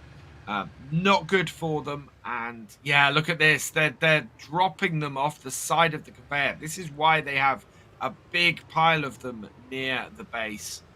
And they are just manically pushing these bales in. 16 bales with 20 seconds left is not a position you want to be in. And yeah, they're trying to score those points. It's not going to be enough. It's just looking way too complicated currently for Power Team Esports. I would be surprised if we still have the same bans. Of course, Team OEG has identified that this is going to be the weak spot of Power Team Esports. But yeah, I mean, there were still 4 bans, so there's something what Power Team Esports can do. And kind of like the strategy which they chose, in a way, together with OEG, it was not really working for them. And I don't know if it came as a surprise or what was the case there. What was the reason for those bans? Would love to hear that. Also, if any of the players want to open up the strategies with the bans, we are definitely open for any inside information here at the casting booth. So just message Virtual Farmer or Kermit or me, and we will definitely like to get the insight, because that was a strange ban, and I don't know. Maybe Alex has a better idea, but now we can see the scores, and I think Alex can just explain to you what happened there. Yeah, to me, 10 extra bales delivered by OEG basically speaks volumes. They were walking all over Power Team Esports throughout that entire match. Power Team Esports did have some connection issues, and that did cause them some delays. But OEG were outplaying them pretty much at every level otherwise anyway. And that accounts for the 400-point difference. 10 bales is not enough to account for that kind of difference. You have to be outplaying your opponents constantly in order for that to happen. So yeah, good game from OEG there. It's now put Power Team Esports on the back foot. If they are going to get through to the finals and have any chance of making the grand final next week, Power Team Esports now have to win this match. But on that performance, my prediction, I think, is that the OEG are likely to do well in the second match, unless Power Team Esports can come back and produce more and deliver more bales. Yeah, I mean, so, yeah. if Power Team Esports, if they don't have any issues during the game, so they don't have any connection problems, so they can do a clean game, and then I think the ban phase needs to go differently as well if they want to succeed. So I think if the bans will be different, and then if they don't have any connection issues, I think that they definitely can show up, because Team OEG, we have seen them, I think, once this season on a tournament. So they haven't been, just joining or just playing on all of the tournaments. Only once before. They haven't gotten circuit points. So this must be like a wild card for Power Team Esports coming to this tournament, that knowing that they have a chance. And I don't think that they were expecting that they will face a team which hasn't made a strong appearance in the past, and they will just be wrecked in the first game. So I think that Power Team Esports, I think they have the means to get over this. So of course it can be that they will just lose 2-0. That is definitely possible, as we saw happening with the Team Jolly. But that lineup was a little bit different. So very excited to see the next game. But like I said, something needs to go very heavily differently. But still, I do think that there's a chance for it to happen. Yeah, I think that the OEG used the power ups a little bit better. They came out the gate a little bit faster. They were on the ball a little bit more. I mean, they took 3 combines down there and delivered 60,000 liters of grain. And Power Team Esports need to counter that, because if they do that again, they're gonna get that 4-point advantage on the multiplier, and OEG are gonna win the second game. So it's all about how Power Team Esports now respond to this strategy that OEG have and how they can disrupt it, because they need to disrupt it, otherwise they're gonna have an issue winning the second game. I should point out that the other round one game, the first one today, was between Trelleborg and Maxime Paridina.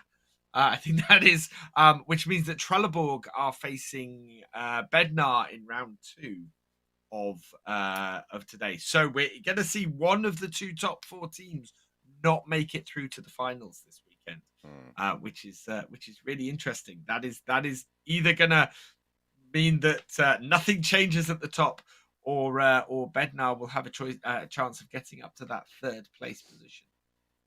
It's interesting as well. We mentioned, or I said at least, that Bednar was looking very strong. So we'll see how they match against Trelleborg. They don't have any practice matches anymore remaining, so they don't have any time to play with the other opponents. So they will just have to face Trelleborg. It will be interesting to see, but I think the amount of how much you compliment OEG. So what I'm wondering, while I watch all this stuff on your background, do I see a package saying like from Team OEG 10 pancakes behind you? I think somebody has been bribing you. No, it is purely watching OEG play that last game. There wasn't a point in it where they weren't ahead, and that lead just kind of grew the whole time. From the moment they delivered that first bale, by the time the first grain went in, they were 5 bales ahead. By the time the second grain delivery went in, they were about 10 to 20,000 liters of grain ahead. The whole way through, they were doing stuff better than Power Team Esports were, and that's what I'm saying is that Power Team Esports need to correct for the second match. They need to come back and they need to match OEG at every stage for where OEG was coming ahead, and they need to try and disrupt OEG to stop them going ahead in the way they did. So it's not out of the realms of possibility for Power Team Esports to come in and disrupt it. But OEG have a very strong strategy against them, and they need to respond to that for this second game. And they need to pick the telehandler if they're going to ban front loader tractors, because leaving the telehandler on the ground is just crazy. Well, there we go. The second game is just about to start. Yeah. And the ban phase. So this is something that we spoke already, that I think Power Team Esports, if they go with the same bans, everybody, we can see immediately they will just take John Deere away. So in a way, let's see if it's going to be the same as it could be. So yeah, Massive Ferguson. So they will keep the telehandlers in play. It seems like it. So yeah, this is something that seems to be going the same way, and to be honest, that's not great for Power Team Esports. It isn't. They are, yeah. Oh, they have. Oh no, they are banning the Vulture. They keep faking that out. That they're gonna ban that care wheel tractor. If the same ban goes again, if that these teams have to pick the telehandler. It makes massive sense now to pick the telehandler. I think we have seen El Papito to play with the telehandler before, and if I'm honest, I think he did a better job than on the last game without the telehandler. So I mean that on the past with the telehandler, he was performing better than what he had on the last game. I don't say it often, but I mean, for the first time, I think I saw El Papito suffering or just like struggling with getting the bales on the belt, and that doesn't happen that often, to be honest. So I was quite surprised about it. So that's why I'm wondering that the bench from the Power Team Esports side should have gone differently. But of course, what do I know? I'm just a caster, so that is just what I see. But so let's see what El Papito is going to be picking up. It would cover a lot of the issue that Power Team Esports were having last time, picking up bales and getting them back, because they were not able to get bales back quickly enough. And yeah, having the telehandler go out there, fast piece of kit, that Massey Ferguson one, and grabbing it would make sense. Both teams going for that Fent again. I don't Yeah. understand it. It doesn't make a lot of sense. I mean, for the team OEG, they didn't have much of an issues with it. They were still able to get the bales on the belt, but definitely for Power Team Esports, I mean, that is exactly the same piece of utility which they were struggling on the last game with the same player. So it's okay. Maybe there's something which we don't know. Let's just wait for it. But I mean, everything that I was hoping for didn't happen. So nothing of it happened. So let's see. But of course, my hopes are maybe the different thing which teams are hoping for. But yeah, there we go. So let's see the first bale. Team OEG won it on the last game. There was a 10-point difference. We can see challenge going for the pads for the New Holland Harvester, and it's gonna be Team OEG getting that one as well. We can see the baler taken by Lixemao as well. So Power Team Esports, they are losing the early battles as well. So this is not great for them, and we can see El Papido just running a long distance to get into that harvester, and that's going to slow down definitely the first bale. Yeah, that is not good, and OEG straight in there for that New Holland Harvester, grabbing that first piece of straw, getting the first bale pressed, and pressing it in that Kuhn baler as well, because that takes less straw to press a first bale. So that is going to again put Power Team Esports on the back foot as OEG head in there with that first bale. That's not good. Yeah, History is 130 right now. Something.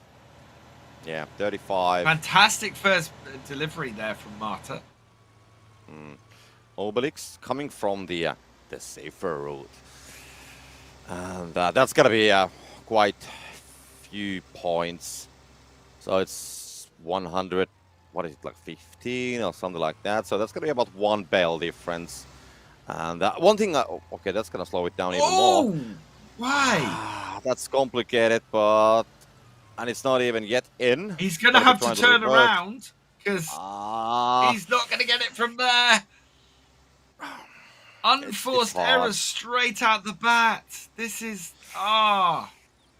This is how we see when the dreams are gonna be shattered. And Obelix just needs to push the 94, so that's 2 bale of a difference. That's more than 2 bales. That's a 40-point difference. That is. And now we can see harsh. At the same time, I just gotta address this. We can see Dave putting some pancake jokes on the chat as well, and I saw that people were requesting more, so I gotta put one more to you, Alex. What do bus driver put on their pancakes for breakfast? I don't know what the bus drivers put on their pancakes.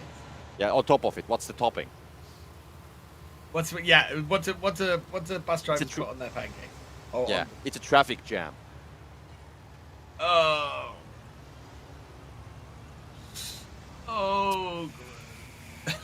There we go. But I think I'm gonna leave the pancake joke responsibility to Dave on the chat because he's doing a great job with it. I think he has found the same source of pancake jokes as I did. I don't know this many pancake jokes without some help. I'll be honest with it. But let's get back to the game. I would have to go and Google. Yeah. It could be, as people have pointed out in the chat, it could have been lag for that first bale. Yeah. But okay, 12 minutes has passed. The drops are there, and we can see silo closed and bale drops. So this is the second time we see, or is it even the third time we see the silo closed being on the first drops? I mean, it's very impactful when it comes on the 8-minute drops. OEG are masterfully emptying their grain before they go and grab the silo closed. Brilliant play here from OEG. All they need to do is pop in and get that silo closed, and they will give themselves a massive advantage. There we go. They've delivered their grain. 6 seconds left. Are either team going to grab it, though? No, OEG have left it too late. They've missed the advantage. Oh, what a Yeah. chance to disrupt your opponents. Yeah, nobody went for it, but well, it is what it is. The same scoreline will still continue, but there was definitely a chance for both of the teams to disrupt the gameplay, and I mean, they just didn't go for it. So this is what we have to live with. And of course, like pointed out earlier, the silo close will not make a second appearance on the second batch of the drops, which was definitely my mistake on the earlier map, because in a way, I completely forgot it, and so I was kind of like hoping to get it, but of course, it doesn't appear for the second time. But yeah, 10 minutes, but the gap is still exactly the same, and they haven't been pressing any of the bales. But of course, Power Team Esports. The belt situation is complicated, as we can see the multiplier of 1.0 for Power Team Esports and Team OEG. I mean, they have a 3.0, so they are currently, of course, leading on the multiplier. And the well, I mean, the stopped belt is not really helping out either. Ooh. And okay, Obelisk's lag issues are causing so much trouble for Power Team Esports. That is really badly stuck in the tree. How are they going to get that out? I don't know, to be I'm honest. not even sure he could reconnect to it.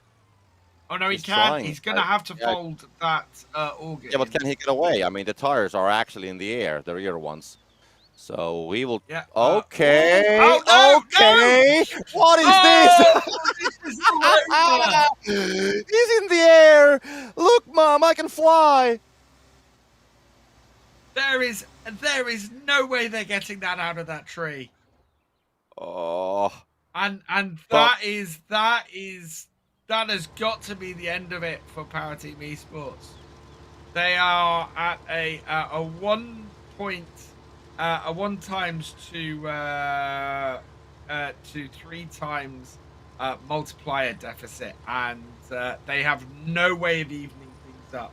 Well, they do. They can get the combines up there, but it won't even things up enough. And they have an entire grain trailer full of grain that they can't drop off. Yeah, there's no way that they can even that out. Oh well, here's the new angle of the situation. So they're still trying to get it out of the tree. I mean, I shouldn't be laughing. It's not funny for the players. I'll let you know that. But I think this is the first time that I ever see that trailer is stuck in a tree that high, or the tractor is actually flying on the air. But the 8-minute drops are here, and we will just go on for the moment at least. Bale multiplier is there, and the second drop is somewhere next to it, which we will hopefully see in a matter of seconds when the camera angle will be rotating. But nope, it's not right there, so we cannot see what it was. But yeah, we'll figure it out if somebody will be picking it up. But nobody has yet gone for the drops. And let's see, Valo trying to get inside of the harvester. Bridges Raised was the other one, because that's going to be picked by Team OEG. And the score situation is exactly the same, and 5 and 6 bales are delivered, and now we can see the unloading coming from the Power Team Esports. You can see now why the teams don't unload directly from the combine. The slowness with which that bar is going up is exactly why, and there's just no way Power Team Esports can respond rain advantage that OEG have now. It is just a massacre, and every time they get it back that little bit, OEG come back in with a bit more. And Power Team Esports now are just going, right, everything's got to go down the bottom. Our belt is stopped. We've got no way of getting it up there. We just have to deliver bales as quickly as possible. And Obelisk, yeah, his lag issues are really causing them problems. I mean, this is this time it's going to be a wooden fence. Last time it was a tree. So I think that as a player perk, he should have an axe. He could just chop them down. Get the chainsaw out. But yeah, complicated definitely. Team OEG, I mean, they have the lead. it's okay. It's almost double amount of. Well, it is double amount of points now. Of course, it's quite small amount, but the Power Team Esports, they're really currently having a lot of problems, unfortunately, and it seems that Team OEG has been in a way succeeding better. Even though this game is, I'm not gonna expect this like a high point game. I think I might be wrong, but I think that both teams will get like less than 700 points. So it's going to be a very, very small amount of points which they're gathering, but still OEG, they have a better situation of winning it. But still 5.5 minutes remaining, so there's plenty of time. We can see Valo, they, of course, as the belt is broken, they don't even try to fix it because I think all that 29 gain of grain, that's in a tree currently, right? Yeah, there's the trouble is that when Obelix disconnected from it, he disconnected with the auger folded in, and that's what lifted it into the tree. So they've no way of reconnecting to that trailer, no way of unfolding that auger, and therefore no way of extracting it and getting all that grain. And nothing they can do is ever going to be enough to get them off this 3 times to 1 times multiplier deficit. So yeah, OEG can now just make hay while the sun shines, or as they or deliver bales while the sun shines, to be honest. And then, but the interesting thing for me is that the 3 times multiplier, OEG do not have a higher score. I would expect this to be a much higher score by this point for OEG. Yeah, they haven't made so many bales. I mean, I don't think that I have seen a double-digit amount of bales at all for them at any point. Super Drop has been dropping. Let's see what that is. And okay, what is going on here? Because a lot Lord of people Baylor is going for the drop. So Lord Baylor going to be taken by who actually took it? Yeah, it's Team OEG. OEG grabbed it. So yeah, not even a let up there for Power Team Esports. Yeah, they are in a bad way. This has gone horribly wrong for them. And we can see how carefully Valo is going to go over that, the stone bridge this time. So definitely this time it's going to be the slower, but also the safer route. But yeah, Team OEG, they have been delivering the bales, but they're still leading very comfortably with the double amount of points. And I mean, there's nothing that Power Team Esports can do about the multiplier. And with 3 minutes on the clock, getting 10 points per bale, they don't have any chance to get any more because they cannot just. I mean, it's a super bad situation for them. I mean, the belt is stopped, and then they have a 1.0, and all the grain is in a tree. That's just, I can't believe that I'm saying that actually, that the grain is in a tree, but it is. That is the fact that we are facing here.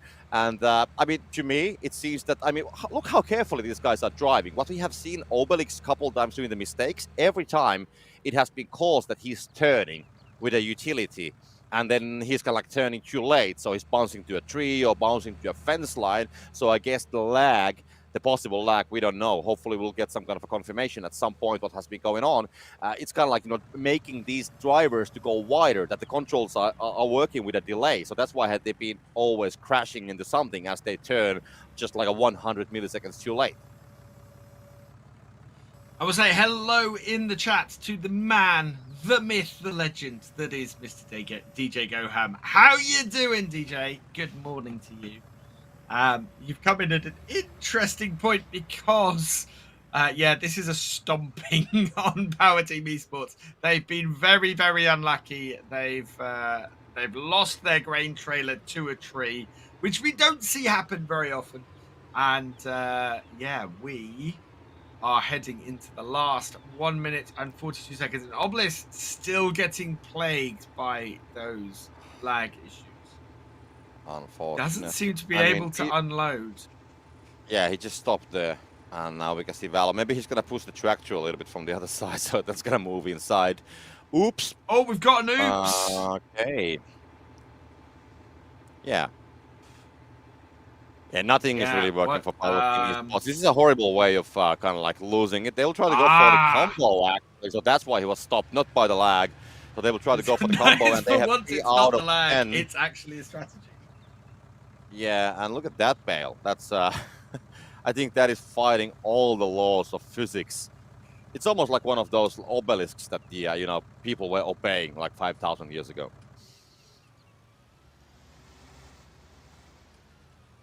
And they are trying to close that gap. 913 points from OEG at the moment. So OEG are loading bales in fairly quickly. They have got the 3 times multiplier. They should, if they get all of these bales in, get over the 1,000 point mark. And I think they're going to place them in the bottom. They're not too worried. They've got a massive enough lead to not worry about it. And Marta has not quite got them in there properly. 973, 12 seconds to go. Are these last bales going in the bottom? And it's not going to be enough to send them over 1,000 points.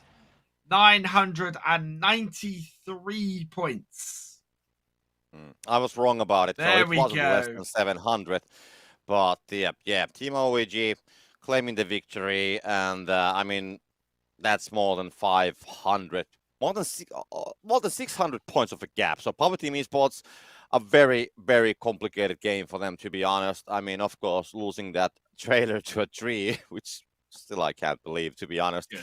But that was definitely a very hard loss for them. And unfortunately, that will mean that the second team running on the shared 9th place cannot get the points out of this tournament to be reaching out for the 8th place.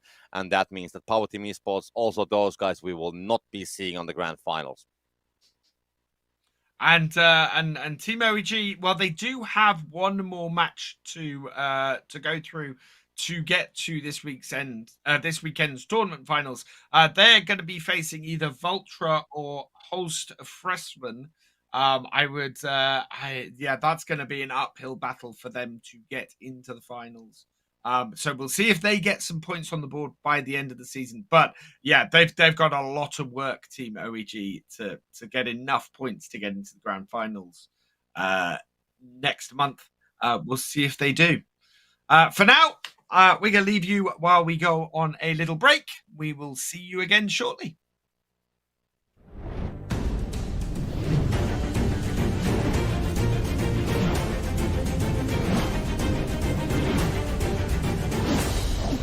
There's no denying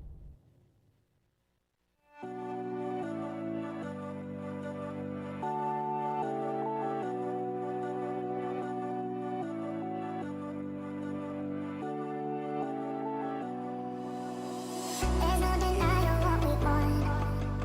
There's no denying what we want. Playing games, no. There's no denying what we want. There's no denying what we want. Playing games, no. There's no denying what we want. There's no denying what we want. Playing games, no. There's no denying what we want. There's no denying what we want.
And welcome back. The break is over. Alex is having his definitely enjoyed break, and Kermit, who has been waking up slowly, of course, on the other side of the lovely swamp. How are you feeling? Are you waked up for the games? Oh yeah, I'm feeling great actually. I slept really well last night. Sometimes it's hit or miss getting up this early, but I'm feeling good, and I'm feeling good about how the actions played out. It's not really been any close contests, but I'm really excited for the next one coming up. But it was a joy to kick back on the couch with my coffee and get nice and energized and watch you and Alex on the big screen for a bit while I waited my chance to jump in here, Maddie.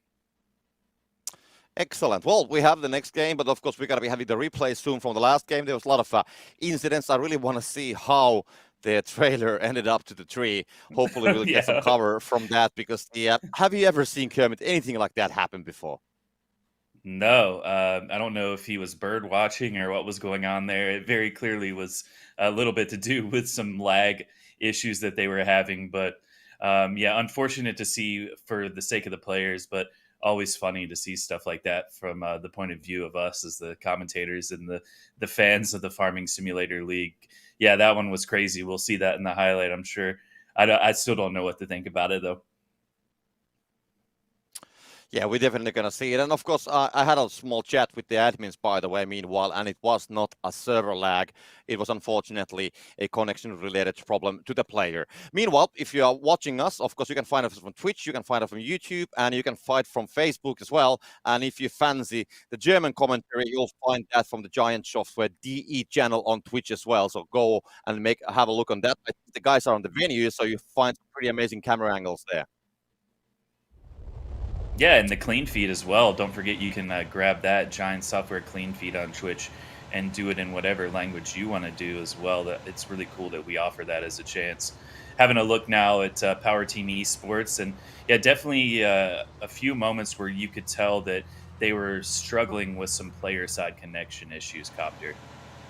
Yeah.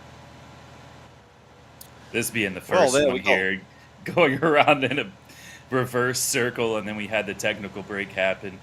It's just unfortunate. I mean, this is a side effect, Maddie, of doing this online tournament this season. So many people from so many different parts of the world with so many different types of connections, and this is bound to happen when that's the case. Well, let's see. So the next game, that's going to be starting off, of course, after these, but let's see the replay still.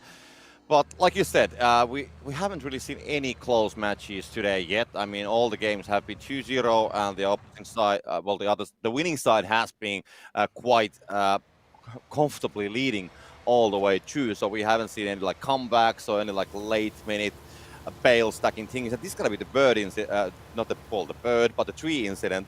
So yeah, that's gonna be just like a turning over. When he should have gone right, he went to the left instead, just continued, and that's, I mean, maybe that's how the elevators work. I don't know. It's really unfortunate for Power Team Esport that they had these issues. They just can't be helped, like I said, in an online tournament. But for them, they came into this weekend in 9th place and had a chance to finish in 8th place, depending on results elsewhere. But with this result, they, are not going to be moving on to next month's finals, sadly. And I mean, this was just not what we're used to seeing when it comes to Power Team Esport. They came into the weekend in 9th place, Copter, and this will be the end of their season right there. An unfortunate scene of events, but it's kind of, the danger when you do an online event, of course, that you have to rely on, 3 people, potentially different internets and so many different connections that is bound to happen every once in a while. Well, anyways, that game is done, and of course we have the same game starting in about 30 seconds or so. So we'll see what kind of a gameplay. And as far as I do, we have Kermit's favorite team. Well, okay, maybe that's a little bit biased to say it like that. But anyways, Team Game Alliance, they're going to be playing. Both these teams. Yeah, and Astragon as well. And the importance, I mean, we saw 2 matches where when we had a team on the 9th place who were like trying to go and climb on that 8th place, but now we have 2 teams who are sitting on the 9th place. So this is a very important game. It is. It depends on what happens elsewhere, especially in Cortiva's matchup, which isn't going to be broadcast today, as we see Astragon and SGA about to get things underway. So it looks like we actually have Spencer in the team for SGA this time. No Big Daddy, which is interesting. But let me give you some background on teams, because there's a lot at stake in this matchup, Maddie. But these two teams are friends. They got to know each other over playing the scrims last year. So Astragon has players that have been around the FSL for a few seasons now. And when I was hired by Giants, one of the first things I did was take over the English language scrim streams, which hopefully will be coming back. We've not been doing them a lot recently. But last year, from about July or August up until November, we were doing scrim streams almost every Friday night. And Astragon's Bauer Matza, one of their team members, and other members of their team kind of led the way for SGA on how to learn. And they were always practicing with them in these scrims and outside, and they'd had their own practices as well. So these two teams know each other very well. But they might have to put the friendship aside for a moment, because there is a lot at stake here.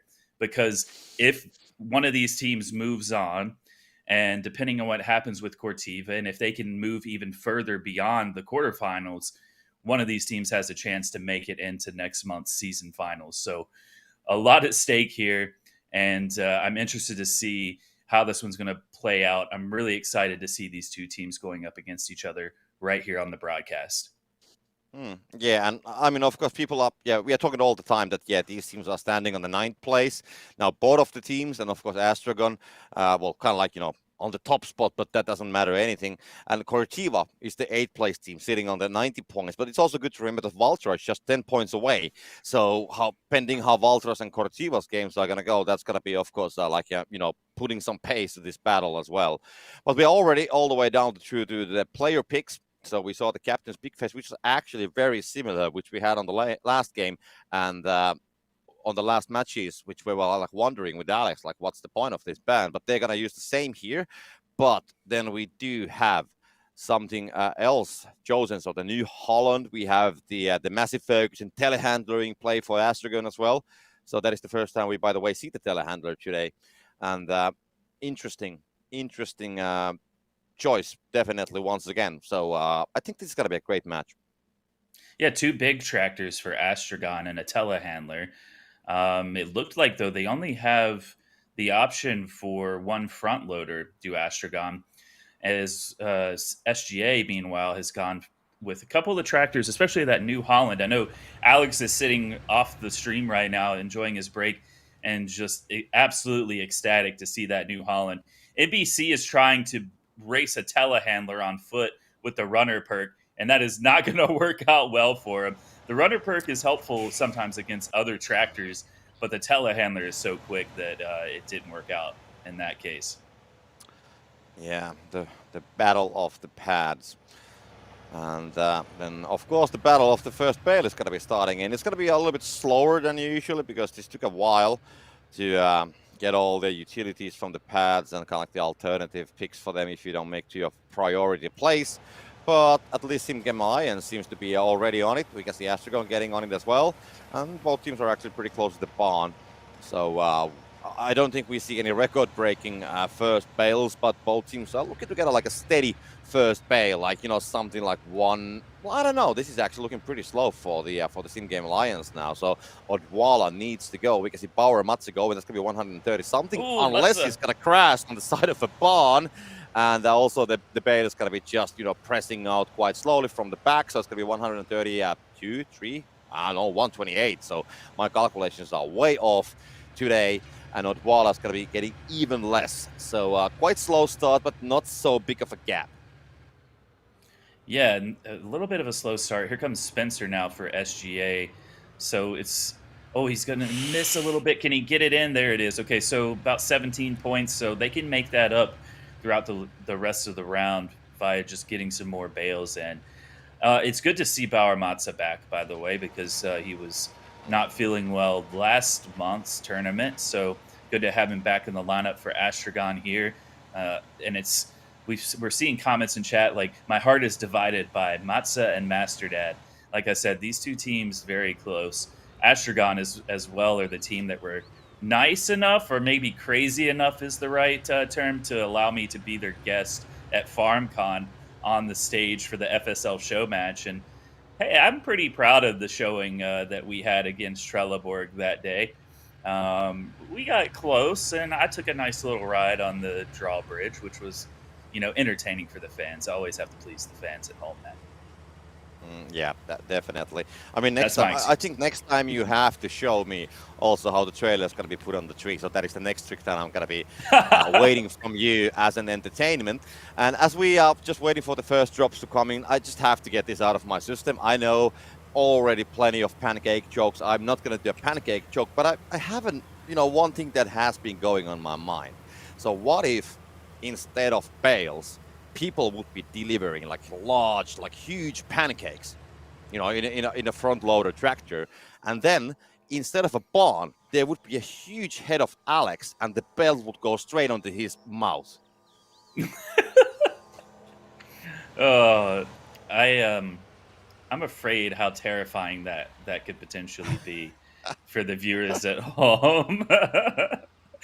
Oh man, I do love the pancake jokes, and in fact, you can almost, I think, trace all of these pancake memes for the Farming Simulator League and now the Farming Simulator community at large back to Jos Modding, who told me a couple of days ago that we were going to have to keep the pancake meme alive without him around. He's not around this weekend.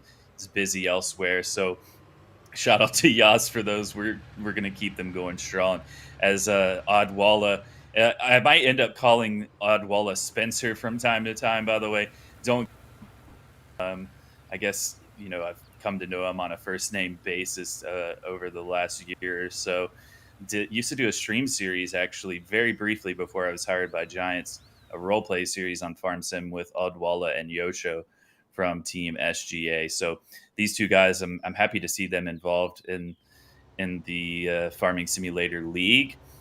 And I know SGA has really taken to it and really enjoys their time in the league. So they have a chance here, depending on how they play this and results elsewhere, to, in their first season, make it into the season finals. I know that they are proud to just be taking part and be in the position they're in, but they have a chance now if they can beat their friends at Astragon and other results go their way to be playing in next month's season finals with a lot on the line.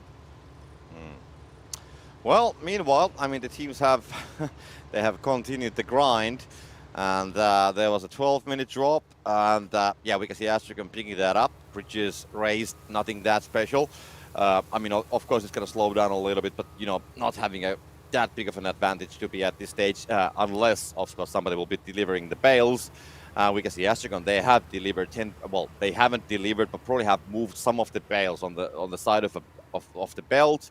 Steam Game Alliance hasn't yet pressed a single bale. And that's going to be starting, I guess, after they're done with the grain, which we can see that they are collecting, and they're probably going to be starting to deliver next to the silo. Maybe they're waiting for the 8-minute mark, but so no points have been yet made by any of the teams. And I mean, 15 bales almost for Astragon. That's a bit scary, to be honest, because they are still having the grain as well. So they have been kind of like, gaining on both of the fronts at the same time. And so they have all the chances of a very disruptive play on the 8-minute mark. If there is, for example, a silo close, they will unload it. They can keep the multiplier for a longer time. So yeah, there's definitely, I mean, the situation is very tasty for Astragon. Yeah, I mean, the 8th minute is when things can really start to take shape, depending on, it has to be a little bit of luck going your way with the drops hitting at the right time. But it is interesting to see in this moment with 35 seconds to go if teams decide to just go ahead and start delivering this grain or not. And it looks like Spencer, or Oddwalla in this case, is going to leave the grain cart right there at the silo with about 20 seconds to go.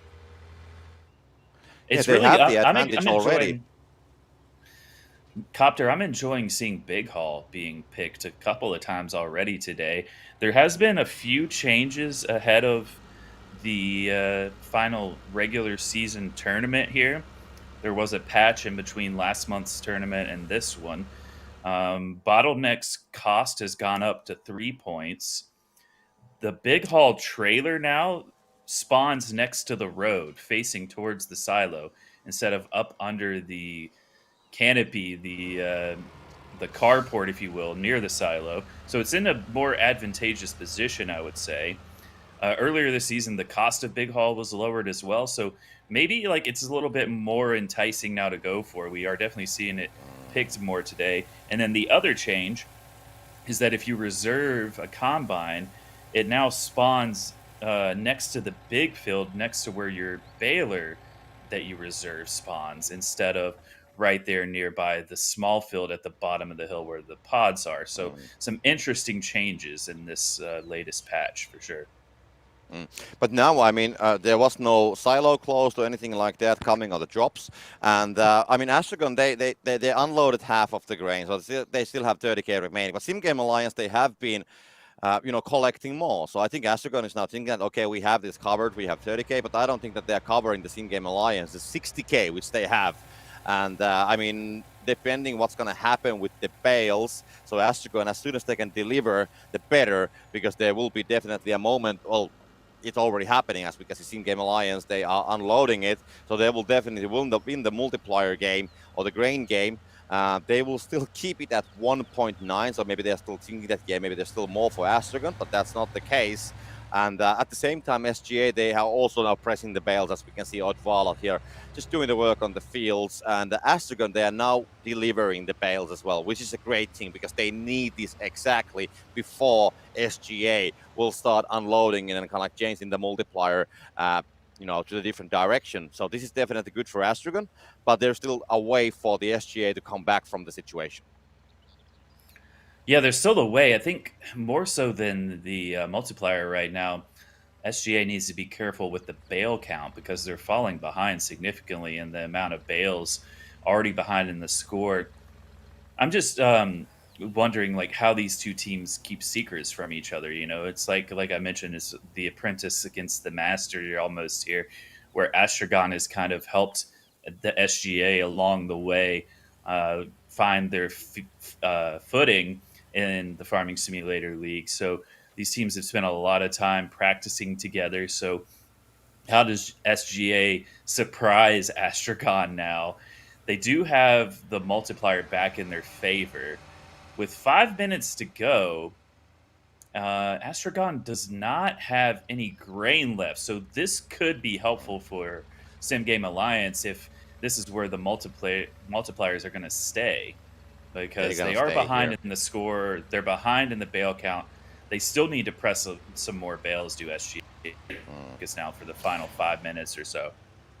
Yeah, exactly what I meant earlier. That, kind of like with the grain which they had collected. So Astragon, they lost the grain game in a way, but they did use the timing to get the bales inside and get like an early lead of a couple 100 points. So Sim Game Alliance, they just have to do some more work. But there's still 4.5 minutes to go. And one thing that is good to remember, it's not about this game, but okay, so we have seen two teams from the tied ninth place to play already, and we have the remaining two here. So 3 of them gonna be out of the challenge to get on the grand final. But one thing is for sure, that either Astragon or Sim Game Alliance will be kind of like challenging Cortivas, maybe even Valtra's position. So the matches that we will see after this one and tomorrow will have a significant impact on that. And we do have a situation where we can still, the team's top 8 can still change. So that's always good when we go to the last game or last tournament of the season, that, there's still things at stake. So it's not just like business as usual, playing from the prize money, but they have a higher goal which they're trying to achieve. Yeah, and this could be a big moment. Mats is going to go for this. It's only going to last 15 seconds, but if Astragon has some bales on the belt, which I think they should, it's broken actually. So I don't think Kafi is going to be able to get up on the belt. So I'm there briefly because Bottleneck was in play for SGA. That actually, I'm not sure Matza knew that was going to happen. and wasted time to go get it. SGA has bottleneck in play, and with the multiplier switch, that meant that temporarily Astragon had the 2.6 to the 1.4 advantage, but they had their belt broken because of unstoppable, rather, not bottleneck in play. So they came away with nothing there and nothing but wasted time. And there's a chance for a combo actually for Astragon. We can see that there's 2 bales. That's going to be 6 out of 10. They have a bale already. I think there's going to be 3 bales inside, and they have the missing bales here as well. So, but now we can see NBC Master Dad. He's going to try to go and counterfeit the combo. Not going to be getting the points because it's not close enough. So yeah, that's going to mean that Astragon will not get the combo, but still they're very comfortably leading.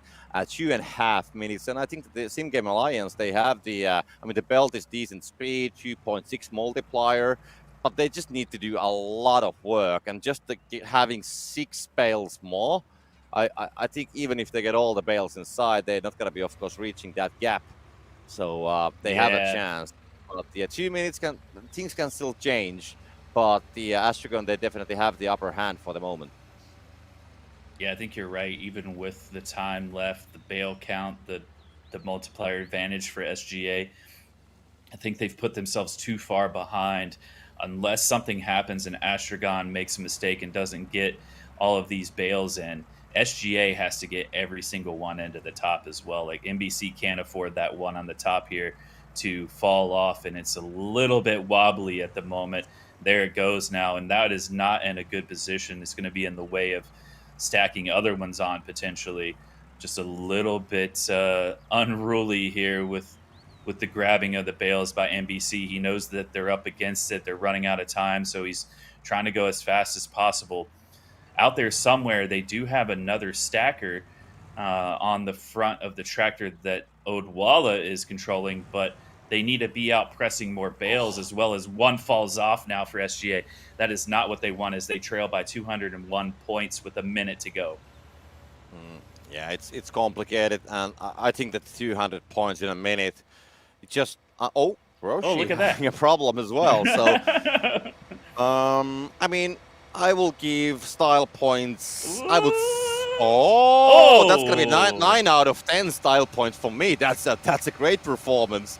So we will definitely start giving style points, and maybe I will find some kind of a price for those points as well. Ooh, Spencer coming in a little bit reckless. Yeah, it's. I don't know why. In real life, we don't really enjoy if somebody makes a mistake with a tractor, but here it's definitely approved to have a smile on your face when somebody's hanging from the bridge.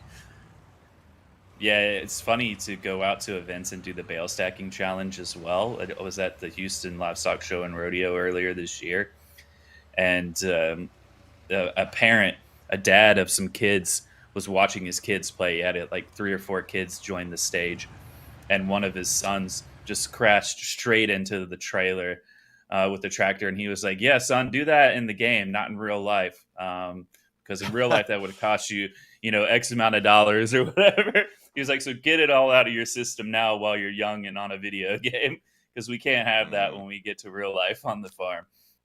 Yeah, Astragon takes the first one, Maddie, 697 to 552.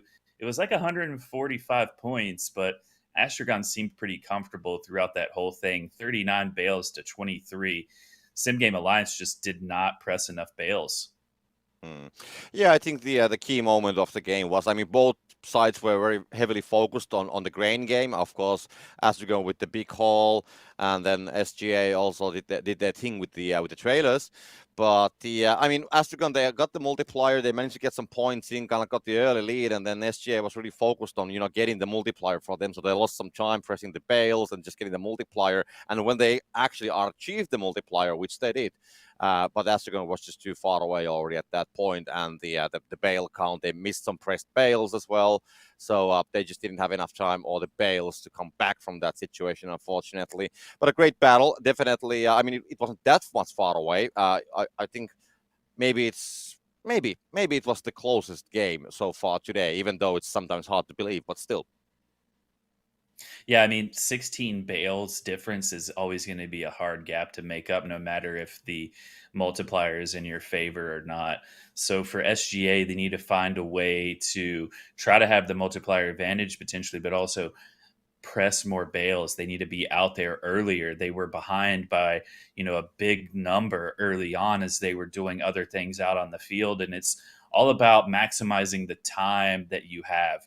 15 minutes seems like a long time, but as soon as it starts, it almost feels like you snap your fingers and it ends, especially when you're actually playing in the rounds. Before you know it, you're in the 8th minute, the 4th minute super drops, and then the round is over. So for SGA, like, they need to find a way to just be out there pressing more bales. I don't know if sticking with the same equipment setup that they chose is going to be the way to go for them, but they need to find a way to surprise their friends of Astragon here and pull out something that maybe Astragon aren't expecting. Yeah, and Astragon, they went for the telehandler instead. So that was definitely a difference. And I'll be honest, I mean, we have seen now with these kind of bans when the front loaders are more or less taken away, that some teams, and I think SGA in this game, they were struggling a bit with the bans, and they didn't get probably the utility which they wanted to use for loading the bales on the belt. Same which happened on the last game for the Power Team Esports as well. So I definitely saw some similarities with the bans and also how the players were able to handle the remaining equipment that was actually available. Yeah, well, and we saw like straight away in the round, NBC Master Dad had the runner perk, which is oftentimes pretty useful to win a race to one of the pods to grab a piece of equipment that you want. But up against a telehandler, it doesn't do you any good. So that was just a moment where Astragon kind of read from the get go what SGA was going to do and were able to react really well. Here we go again. So one of these teams moves on to the quarterfinals, which is a huge moment for the team that moves on. Astragon can do it by winning this round. SGA has to win to force the third, or their season ends here. And no matter what happens, hopefully SimGame Alliance goes away from this season and is proud of what they've achieved in their first season representing North America, having to play with the time difference. They're as crazy as me getting up, in the early morning hours for awesome FSL action. But they've been able to get into the quarterfinals a couple of times, and here they are with the chance again to force the third and keep the dream alive. For Astragon, though, meanwhile, like, they just kind of need to stick to the script a bit. And I'm actually really surprised here that SGA have decided not to ban the telehandlers after the last round. Yeah, this seems to be a trend. The same bans as we had on the previous game. So they're going to have some fate. So let's see if they play the grain game. And of course, I mean, the grain game could have gone completely differently on the last one if we would have had a silo closed on any of the drops, but it just didn't happen. I think the teams were actually waiting for it to come either on a 12-minute or 8-minute mark, but it just didn't come. And then we have the Captain Fix Face. We have the big hole once again, the utility, which Kermit, of course, loves so much. And yeah, it's good to have that on the game. It kind of like gives a variety for the matches, because we saw so many times we just saw the same picks or the perks being picked all the time. And the big hole, I mean, we saw a bit of that on the last tournament, and now we have been seeing more to that on this tournament. So I definitely like the variety what we are seeing here, and that not all the teams want to play with the same strategy. They have some different ideas, and they will find ways to build new strategies with the equipment that is, in a way, maybe a bit lost. I mean, not lost as a loss, but forgotten by people, that there's still these kind of things that are existing, because we didn't see that at all on the first 4 tournaments at all. I'm really surprised that SGA are not gonna pick a telehandler here, because it's weird to me. NBC Master Dad loves that John Deere traditionally, and yet they're banning it. They've banned the 2 manure fort stackers that can potentially grab 3 bales at a time on the front, but yet they're not choosing a telehandler, and they're allowing Astragon to get a telehandler. So they're putting themselves at a disadvantage when it comes to stacking the bales, which isn't ideal in my opinion, as Astragon wins the fight for the case baler there, Rushdie winning that battle. It looked like NBC was unopposed going for the New Holland combine. So now a couple of balers here already for Matza as they're going to swap vehicles there. Matza going to grab the case baler with the John Deere. Yeah, it was good to see SGA go with a different team perk this time. They went with Bottleneck instead of Unstoppable. So they are switching things up a little bit, but I was really surprised to see them sticking to those same two tractors. And maybe it just came down to not enough points to pick one of the telehandlers, but they only cost 2 points apiece. So really, they should have been able to pick them. I'm wondering why they're allowing Astragon to, in my opinion, have an advantage. Yeah, and they will probably win the first bale as well, because there was a great scenery just when we were explaining, when we actually saw both teams going for the same strategy, and we saw how much ahead Astragon was. But can Odvala actually can turn this away, as he seems to be struggling a little bit, but because Bauer Matsu was on his way as well, maybe he has some problem because he hasn't been delivering. Oh no, that's first gonna bale. There we miss. go. That's gonna be 115, so it's not gonna be the greatest, but they will still win it.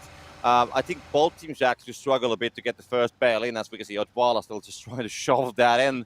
And that's going to be 9 points of a difference. So that is definitely less than what we had on the last game. It was, I think you said 17, if I remember correctly. So this is going to be better. So it's less than a half a bale. Ooh, Matza. He liked that advertisement so much. He was too busy looking at it, I think. Yeah, SGA could have probably been about even or had a slight point or two advantage there, though. And Odwaldo just got a little bit too close to the edge of the door opening, and the bale started unloading up against the door and pushing the baler away. So it's not a huge disadvantage, but SGA has to win this one or their season ends here. So they need to make sure there's no mistakes the rest of the way. Well, 30 seconds away from the drops. So then we have the first ones, and the grain situation. I mean, yes, they're going to leading slightly. They got some bales done as well. But there we can actually see us Bauer Matse is putting them there. So let's see if we get any disruptive gameplay. The strategies on the last match, they were quite heavily, well, not really leaning on it, but there would have been a huge impact with these selected strategies, with the silo closed, or even with the grain multiplier. I think they both are. I think those are definitely the most disruptive drops what we currently have. We have, bale drop, direct delivery. So both teams can still just continue playing as they want. There's got to be some extra to gain from here, but it's not going to disrupt the gameplay completely. But for example, if Team Game Alliance manages to, they don't have any bales, so they could use it to catch up with the advantage. And then they would be pretty much tied, or actually having a slight advantage on their side. But it's not a deal breaker, because I think we still are missing the larger canvas of things to come. Yeah, I think that, there's still plenty of time to play out, and maybe this will be a commentator's curse type moment. But for me, so far through the first round and a few minutes into this one, you're seeing the slight advantage that Astragon has as far as experience goes when it comes to the Farming Simulator League, because somehow they have the same amount of grain as SGA, and yet they are also pressing bales already at this point, and they're already ahead by 8 bales to 0, which does not bode well for SGA, because last time they were behind by, 16 copter, and they need to find a way to get some bales pressed. Spencer is going to go ahead and unload enough grain to keep things even here. SGA does have slightly more grain, but now they need to press some bales. Time cannot be wasted at this moment. They got to start getting some bales pressed. And I think, might be wrong as well. Always I cover my back. I might be wrong, but what we have seen so many times happening is that if a team manages to unload some early grain and get the early multiplier before, let's say, a silo closed or any disruptive drops comes in, and manages to press the bale and deliver those bales, and then they will get the early advantage, and they usually keep it all the way till, let's say, 5, 6, 7 minute mark, pending what the drops are and how the strategies are folding. So I think there was definitely a chance for the Sim Game Alliance. If they want to turn the situation upside down, they should have made a couple bales, and they should have unloaded a bit more grain, and then they could be currently, just having 200 points or something like that. But of course, it comes down to the fact, what time you have available, where all the hands are currently, what they are working at, and so still no points, and the grain is there, still right next to the silo. So we are just waiting We are just waiting, and it's 1.5 minutes for the next drops. But Astragon, looking at the grain, and especially the bail situation scares me, as they have been able to do it. And if there's going to be a disruptive drop, they can just execute their strategies and get the early lead.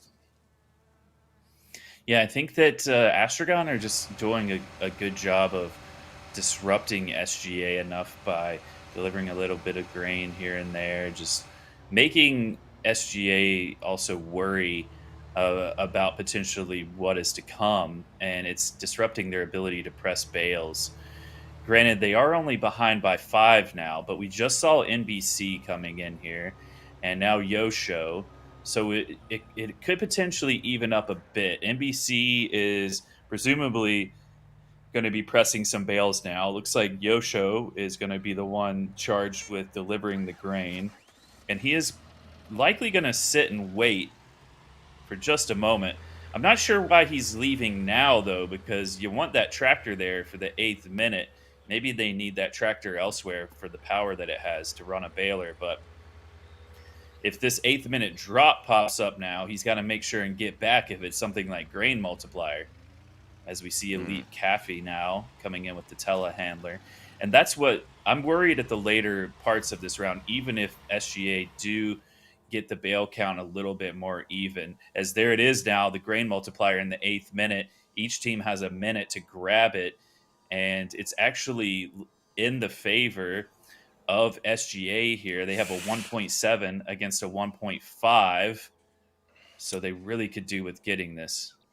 Yeah, I mean, if both teams take that, definitely Astragon will have the advantage from the.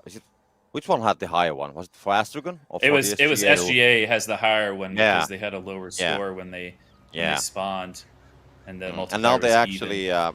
now because the Sim Game Alliance, they have also put one bale inside, so they are currently taking the lead. So that actually could be a deal breaker because both teams have about the same amount of grain, and that multiplier with that big amount of grain, I mean almost 60k.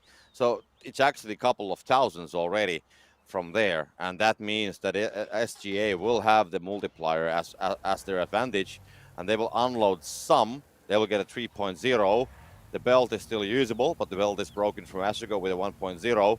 And but we can see the setup is right here, so they can definitely unload some more. But I mean, look at the time, 40 seconds for the other one. So Astragon, they actually have more time to use the multiplier, so they can counterfeit the strategy later.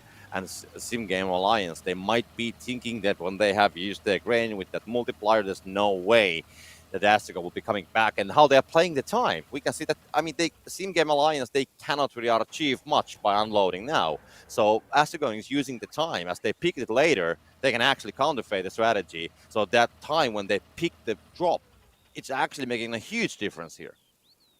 Yeah, it's not gonna work out well for SGA because of how Astragon are playing it. You're right. It's very smart of Astragon here to wait and now wait to grab it. And you saw NBC thought about waiting, but he couldn't waste any more time standing there waiting to pick up the drop because they also need to be pressing bales.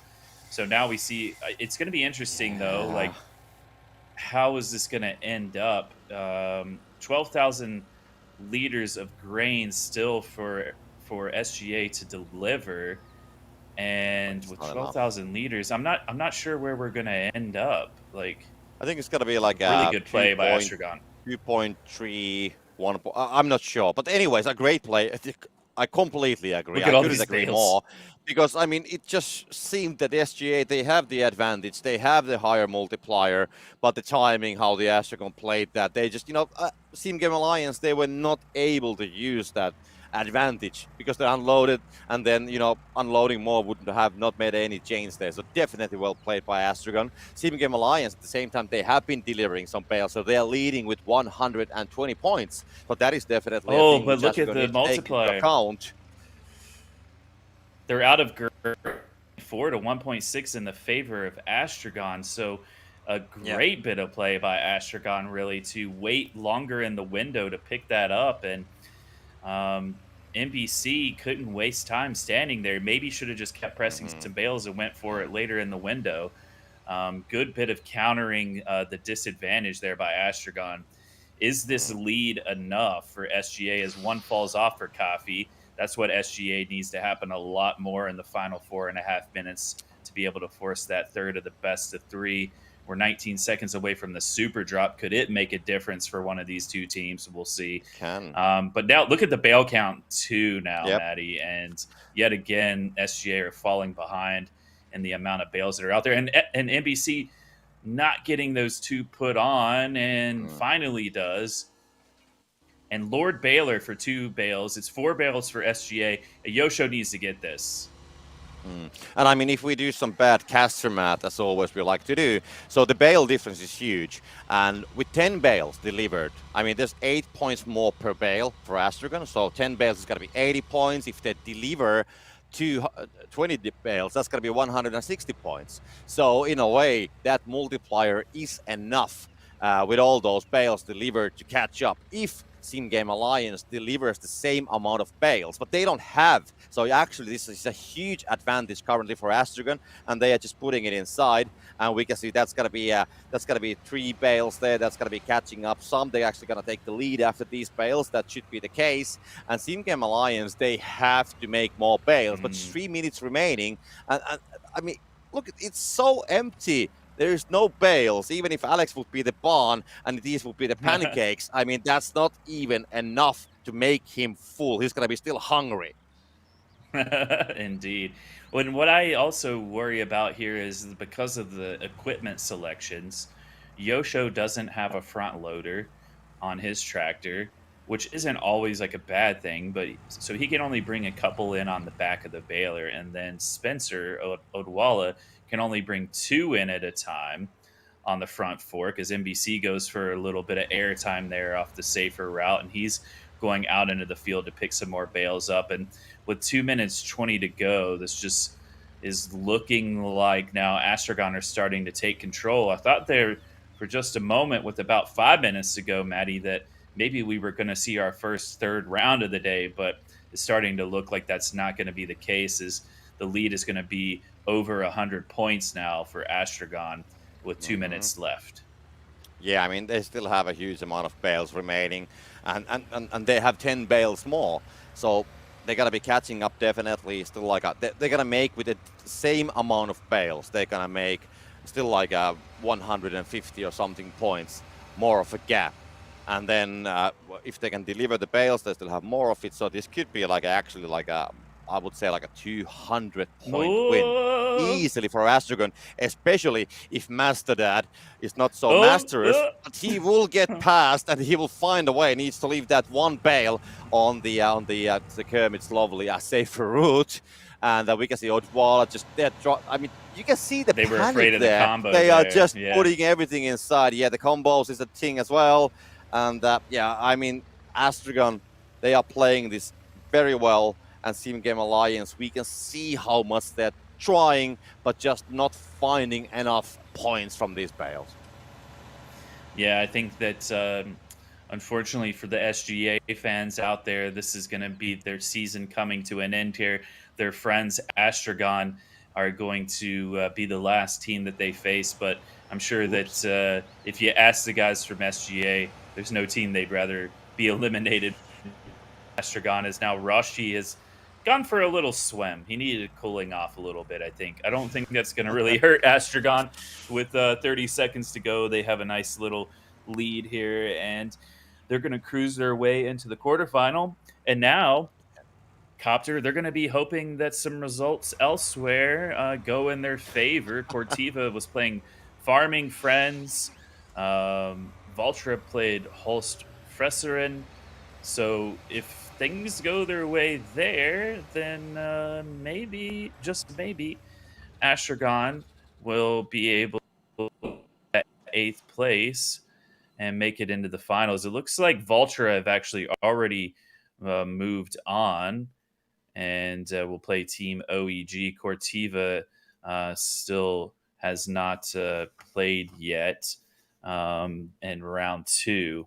So there you have it. This time a lot closer on the bail count, but the points, because of that multiplier, that moment where NBC grabbed it earlier,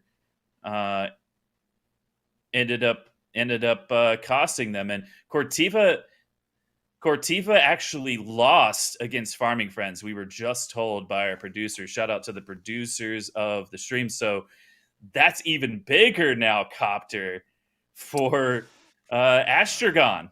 Wow.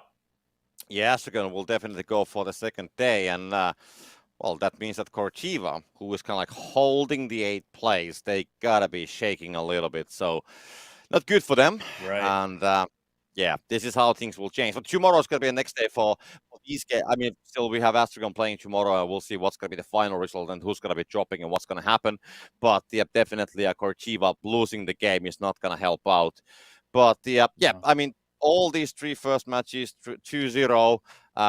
I mean, I think the last series was more tight than the first 2, to be honest, and just amazing gameplay. But anyway, we're going to be heading for a break, and you'll see Kermit and Alex soon, and I'll see you guys at the ending studio.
Hello, we're back. Kermit here with Alex now joining me. And Alex, holy cow, man, what a game we just saw. Oh, because wow. Astragon knocked off their friends, SGA, and in fact, Bauer Matza being the nice guy he is in Twitch chat right away, like, sorry, SGA, even though it means that they're moving on to the quarterfinals tomorrow. And even bigger than that, a huge upset elsewhere off the broadcast as Cortiva are beaten by unseeded team Farming Friends, which means now that Astragon move on and get 30 points, and they will be tied with Cortiva in 8th place, no matter what they do tomorrow. And don't quote me on this, but from what I understand, this means that there will be some sort of playoff, play-in type of matchup between any teams that are potentially tied. If Astragon go on and make it to the semifinal tomorrow, then that doesn't have to happen. They move on anyways because they'll jump over Cortiva in the standings. But if they go out in the quarterfinal stage, they're now level on points with Cortiva, and it would be the same type of results too. 3 finishes in the quarterfinals to get to that point. So one of these teams, Cortiva or Astragon, are going to be in that 8th place and the finals. One of them will not, but a huge result right there at the bottom of the standings. And something, Alex, that we kind of talked about at the beginning of the broadcast that could potentially happen. And lo and behold, here we are. It happened. And one of the interesting things about it is there's only 10 points at the moment between Cortiva and Vultra as well. So if Astragon manage to get through to the second round and Vultra don't, then yeah, they could go even higher, which is quite exciting for Astragon. Here's the replay though of the last match between Astragon and SGA. And Astragon playing 2 really good games here, I think. Just sort of using stuff to their full advantage, especially in that second game. Yeah. And, we'll get to that in a minute. But it was interesting to me, Alex, to see these 2 teams. They know each other so well, and I just felt like SGA just didn't have any way to surprise Astragon, and it came down to just better execution in the end by Astragon, as we see the end of the first round, just absolute chaos at the barn for the Bales for SGA. And there was a moment though in the second round we're seeing now where I thought SGA may have turned things around. I think the thing that sunk it for SGA in this second game is that that masterful piece of disruption that Astragon did, waiting until the very last moment to get that grain multiplier and ensuring that they were going to get a big multiplier advantage against SGA. At that point, it just made everything so much harder for SGA to get the points from the bales, to the point where Astragon were crashing and getting stuck on their bales and everything for almost the last minute, and it made no difference whatsoever. They were so far ahead by that point and had such an advantage on that multiplier that they were able to sort of coast almost for the last minute. You could see there when that drop came, you could see NBC Masterdad kind of hesitating, like, do I pick it up now or not? And he stood there for about 5 seconds, and he didn't want to stand there any longer and waste time. He could be pressing bales, so he grabbed it. And you never know in the moment how these things are going to play out. But because Astragon waited, they could only get that multiplier to 3-1 at one point, you know? So like you can't really use that multiplier. They had a 1.7 to a 1.5, don't forget, SGA, but you can only get it to 3-1. You can't take it any further. So it only did them so much good. And we're about to get underway for My Insanity against Fermier's Flamboyant. So both of these 2 teams, this is our final match that's going to be broadcast today in the play-ins. Both of these 2 teams, Alex, firmly in to the finals. Second place is secured for Fermier's Flamboyance. If My Insanity were to lose here, depending on what happens elsewhere, they could drop out of that 3rd place spot. But My Insanity, by the way, are in person at the event at the moment. I believe we're on site at Ulma at the moment. And My Insanity are there in person on the stage for this one. So we've got Jan, Hannes, and PB for My Insanity. We've got Loiku, Tita, and Hayden for Vermeer's Flamboyance. And Vermeer's Flamboyance, Alex, winners of last month's tournaments. And if I remember correctly, they beat My Insanity in the final last month. 2-game They did. contest. They did, and it was quite a game. It was quite a win last time. They went through and they beat Trelleborg first in the semis, and then My Insanity in the finals. It was a massive tournament for Fermiers last time, and it's really interesting. Of the top 4 teams, 2 of them are not going to make it into tomorrow's grand finals. We got Trelleborg versus Bednar are playing later, so one of those isn't making it through, and of course we've got the second place and third place of Fermiers Flamboyance and My Insanity. Not one of these 2 teams not making it through as well, and both teams actually gone for the New Holland. Slightly new tactic that makes you here. happy, I think it's a does slightly lower point pick. So, yeah, saving their points up for later on. And My That's gotta make Insanity you also happy seeing going the New for Hollands come out. Unstoppable. Back-to-back games, you absolutely. get to see the New Holland. Absolutely. The fantastic. Tractors, actually, I know is your favorite. And we got to see that picked by NBC in the last game. So something to note about My Insanity, they've been knocked out by Valtra in the second tournament of the season.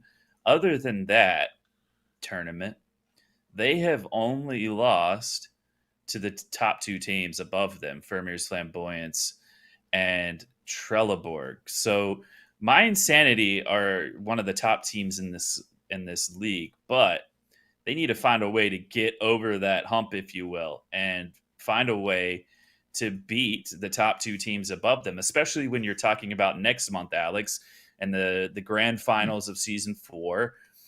If they finish in third place, they're going to be seeded really well to avoid those 2 teams until the later rounds if they were to keep moving on. But if they want to win the whole thing, they've got to find a way to get over that mountain and top one of these 2 or both of these 2 teams to get there. And that is going to be the challenge for them. And we'll see today, actually, the reason why Fermiers have been winning is because they have been so disruptive. And there is a perfect example of it. Lolaku coming in, taking a slightly different route to get that Baylor and beating them to it. Doing it so masterfully. Last time we saw some crazy routes to steal things off of the pods by Vermeer's Flamboyance, and I know you love your disruptions. In fact, in that last round, I knew that you weren't on commentary, but somewhere you were watching and smiling with all the disruptions going on. And Vermeer's Flamboyance are quickly becoming one of the best teams at disrupting in the Farming Simulator League. That's how they were able to finally unseat the Kings at the top, Trelleborg, who had won all of the tournaments up until last month when Vermeers were able to knock them off, and a 139 meanwhile for Vermeers. So Vermeers Flamboyance picking right up where they left off. Yeah, it's Vermeers. Vermeers are a very dangerous team for Trelleborg because it's not a single strategy that they apply to beat a team. It's based on whatever happens during the game, they go for as much disruption as possible. So there's nothing there for Trelleborg to adapt to so much. And that's part of the reason why they beat them last time. And that's why it makes them such a hard team to beat. They don't go in there with that single strategy. They go in there with, right, this is our base strategy, and how do we build on that with what happens during the game? And depending on what drops happen, and depending on how the other team is playing, they will often on the fly change their strategy and go for the most disruption they can. And it's what's been winning them games and has got them into this second place position. Yeah, they're not only disrupting their opponents in the Farming Simulator League recently, they're disrupting us as commentators as well, because last month we talked so much about how good Trelleborg had been and how often for Trelleborg comes down to just a sheer amount of bales that they pressed, and that we kept saying last month, if anyone's going to knock off Trelleborg, they've got to press more bales than them. Well, Vermeer has proved this wrong, and in fact, pressed less bales and still came out victorious. So it does come down to those moments. You can see like scoring bales when you have a multiplier advantage, or disrupting your opponent and grabbing a drop at the right time, like we just saw Astragon do in the last match against SGA. Like those little moments count as much as scoring each individual bale does.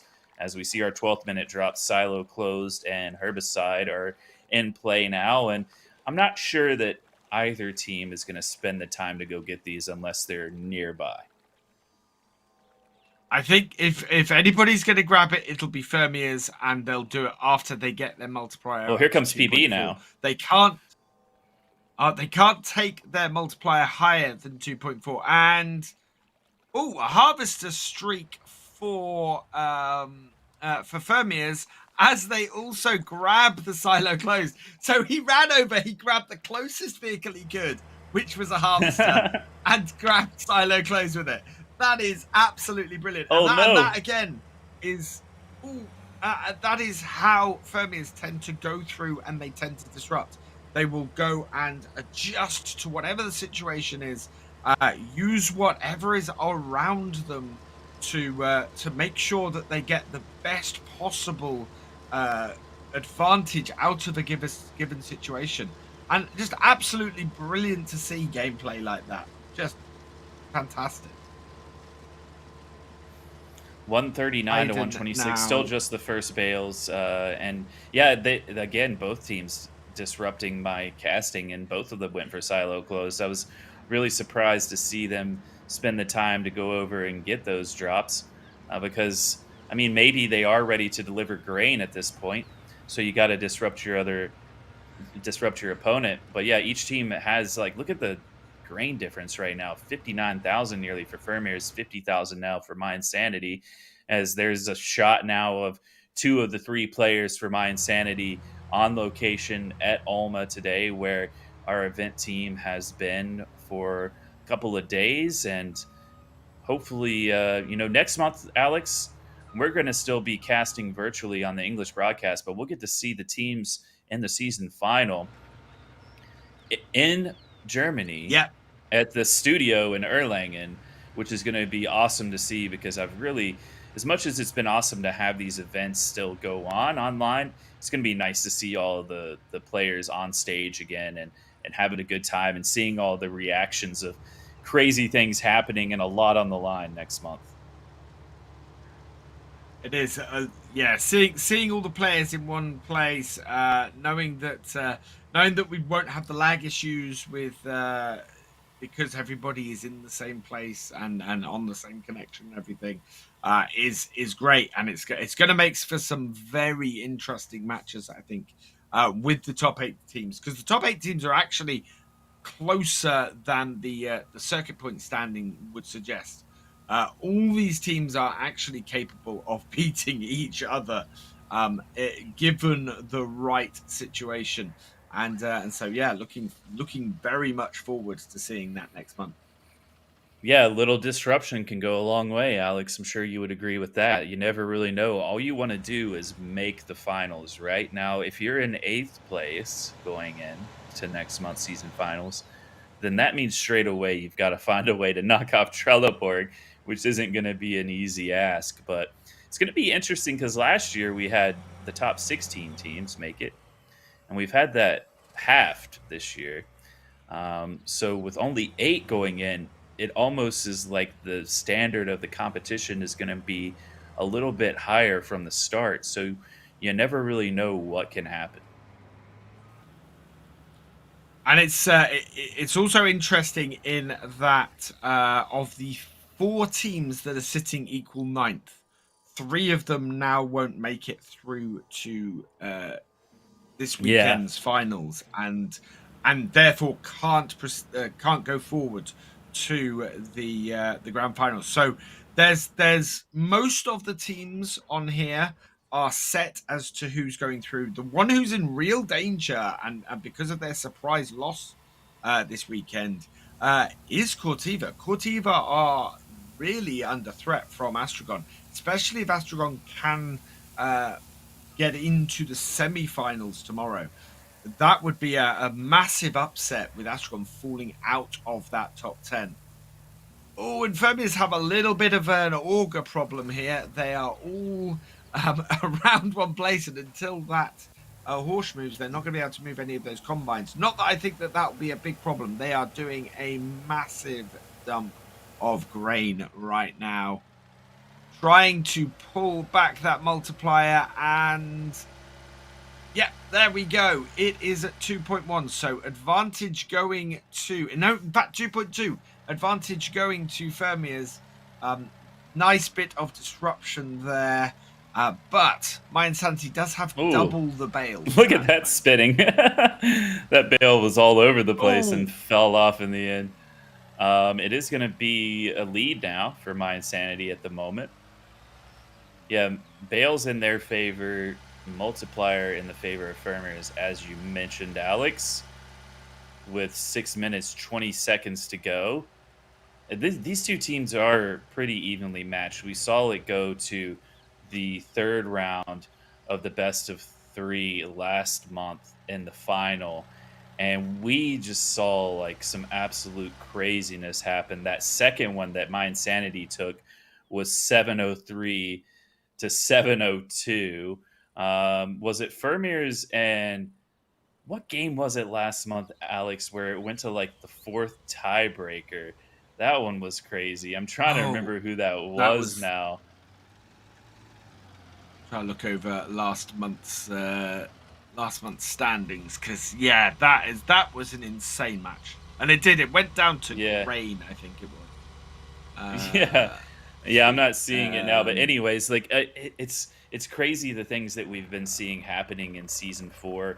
You know, we're 4 seasons in now to the Farming Simulator League, and really, like, it's still at its beginning stages, but you still can see things on any given weekend that you've never seen before. We saw someone, unfortunately, because of a little bit of lag on the player's side, get stuck in a tree earlier.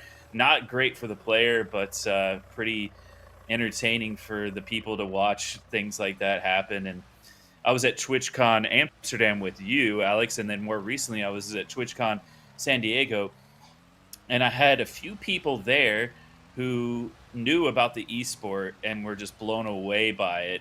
And it's starting to bring in an audience that maybe isn't traditionally, familiar or into the base game of Farming Simulator, because the Farming Simulator League, although it's built on the same game engine, it is its own separate thing, and it has a complete different flavor to the normal Farming Simulator experience. So people are just blown away when they discover the Farming Simulator League and start to see crazy things happening like that. We've not had anything too crazy go on today, but if any matchup on the cards was going to provide some crazy entertainment today, it's the one between these two. Yeah, these are two teams absolutely at the top of their game, and Fermiers has just been coming through and getting better and better whole time. Hayden coming through, grabbing the Lord Baylor. I didn't see for how many bales it was, but that is not going to help My Insanity at all, who are now trailing on the points, but not on the bales. But they do have that disadvantage in the bale multiplier. 3.5 minutes left. They need to get every one of these bales in. And in fact, going out with that telehandler is a great way to do it, because that telehandler is really fast, and will get them bales back so that they can score points. I found it interesting that in this matchup and in the last one, SGA against Astragon, that teams were allowing their opponents to have the telehandler but not selecting it for themselves, because in my opinion, when the telehandlers are in play, and if you play them right and use them right, they're a massive advantage. Granted, Tita has the John Deere that can bring 3 in at a time on the front, but those telehandlers, they're so quick, they're so versatile. They have the telescopic arm so they can reach higher up onto the belt. and even are capable of doing the toss of the bales into the top of the barn as well. If you time it right, especially when things get to the later part of the rounds and timing is crucial, or maybe your belt's shut down. So, teams do like to stick to the equipment that they enjoy, but the telehandler can be such an advantage.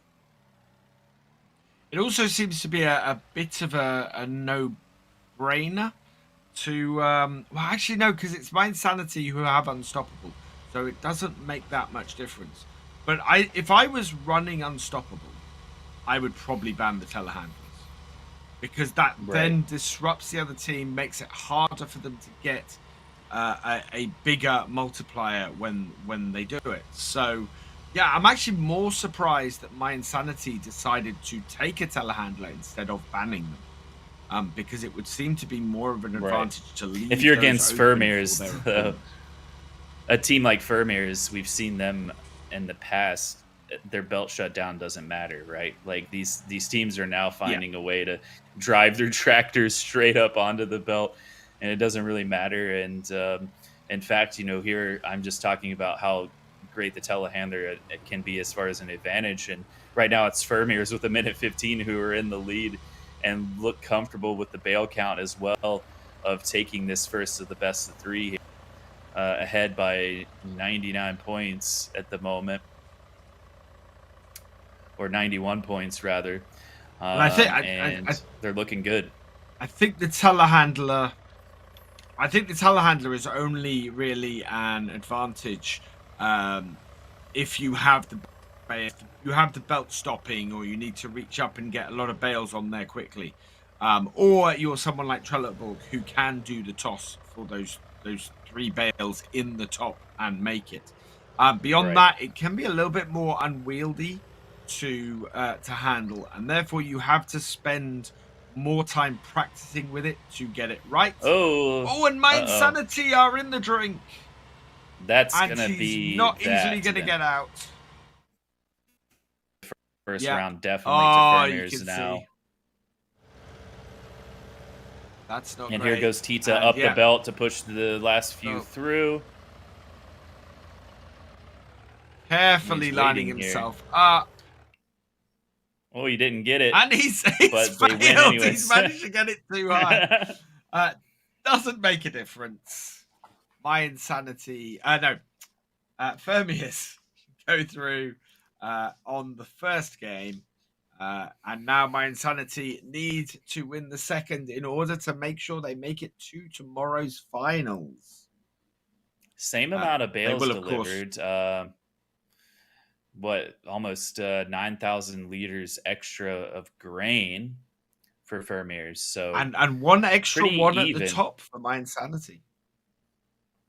Yeah, I think it was exactly even on the bales. I think it was that multiplier. Yeah, I mean that when the bale count's even, that multiplier is definitely what comes into play. My Insanity again, this is kind of how last month's final went, and then they bounced back in the second of the best of 3 and won by a point. So they need to find a way, that word that you love so much, to disrupt Vermeers here, to be able to force that third of the best of 3. For my Insanity, you have to think they're in the finals next month no matter what, but there's a lot at stake here because they could potentially drop down from that third place spot. And the higher you are on paper, at least, the better your draw is going to be, the better seeded you will be. So they have to think about that and, kind of see if they can bounce back here. I think also it would be huge for my Insanity to have a bit of confidence going in to next month's finals as well. If they knew that they could beat a team like Vermeers finally and get over that hill and be able to, finally break the duck of not beating Trelleborg or Vermeers, the top 2 teams in the league, that would give them a lot of confidence going into the season finals and give them, proof that they could beat anyone on any given day. But right now, they're up against it, Alex. Yeah, absolutely. They are in a position where Vermeers were fairly easily able to disrupt them. They came in, they got that larger multiplier. and they caused them, even with the same number of bales to be delivered, to lose by 100 or so points. I think it was. So yeah, that is quite an uphill struggle, I think, for My Insanity to take the second game. They need to stop that disruption or disrupt Fermi's themselves.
So we are into the batting phase here on our second game between Fermi's Flamboyance and My Insanity. Massey Ferguson banned first for Fermi's, and the case banned for My Insanity. Followed I'm by the back. fence as well for myself. There you are, Kevin. Sorry, I had no idea whether it was just me that could hear you or whether it was a stream. But oh well. I was just trying to challenge everyone at home to see how good their lip reading was. I thought I was going to lose my voice after being at Kubota Connect this week and then TwitchCon San Diego recently, but I don't know what happened there, guys. Sorry about that temporary disruption, but we're all good now. That's all that matters. It was one of those things I didn't know whether to start talking because would I suddenly be talking all over you, or would it just be that there was silence? I went for the silence rather than trying to see if we could get a big muddle going. We got to change. The Case IH Axle Flow has been selected by My Insanity, and they've switched their strategy. They've gone for bottleneck as well. So that is going to be interesting. They're definitely trying to switch up. They're definitely trying to be a little bit more disruptive because obviously bottleneck is a very disruptive selection, and we'll see what they do. We've got the Deutzfahr and the Fendt 1050 selected first by Jan and Hayden. Tita has gone for the John Deere 6M, while we've got the Vultra selected for My Insanity. And our final two picks, with just 3 points and 4 points available, the Deutzfahr and Unarchimedes for Lolco, and PB400's gone for the Manitou again. So this could be interesting. Yeah, it's pretty similar, exactly the same, at least as far as equipment. So I'm not sure if that bodes well for My Insanity or not.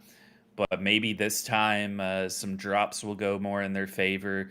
Maybe the gameplay will play out. Maybe right here at the beginning at the pods, they'll be able to disrupt Vermeers right away.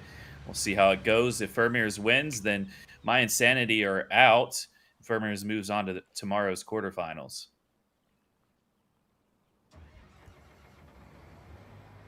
I think it'd be really interesting if if Trelleborg, I don't know if Trelleborg have won or even played their playing match against Bednar. If Bednar were able, by some miracle, to really upset things and beat Trelleborg, it would give Fermier, if they went through, the opportunity to go to the top of the scoreboard because it's 90 points for first place.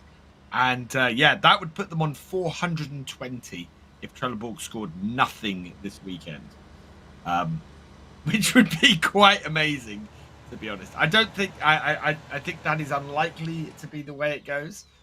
But yeah, it is, however unlikely, possible for Fermiers to, if they win everything this weekend, to go all the way through. And that is a missed fling from Fermiers. Is that the caster curse kicking in?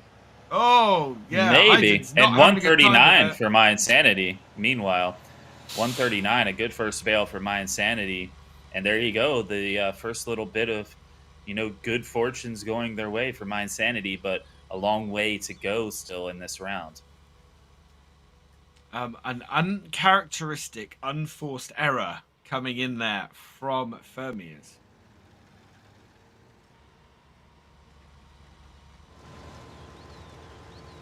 Straight back in there and creating bails.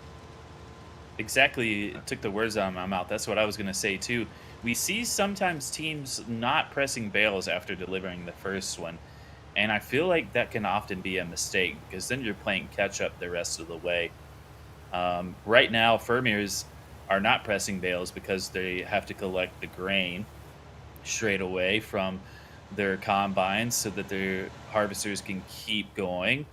But yeah, now 2 bales pressed already for my Insanity. We're going to see that miss on the flick by Haydn there for Fermiers.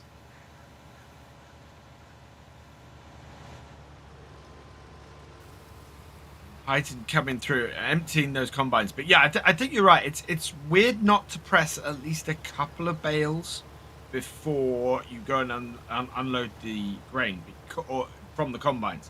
Because if you get that 12-minute mark where you get a grain multiplier or anything like that, having a couple of bales held there in reserve that you can come back, quickly grab and score high points with is really disruptive, gives you a good advantage.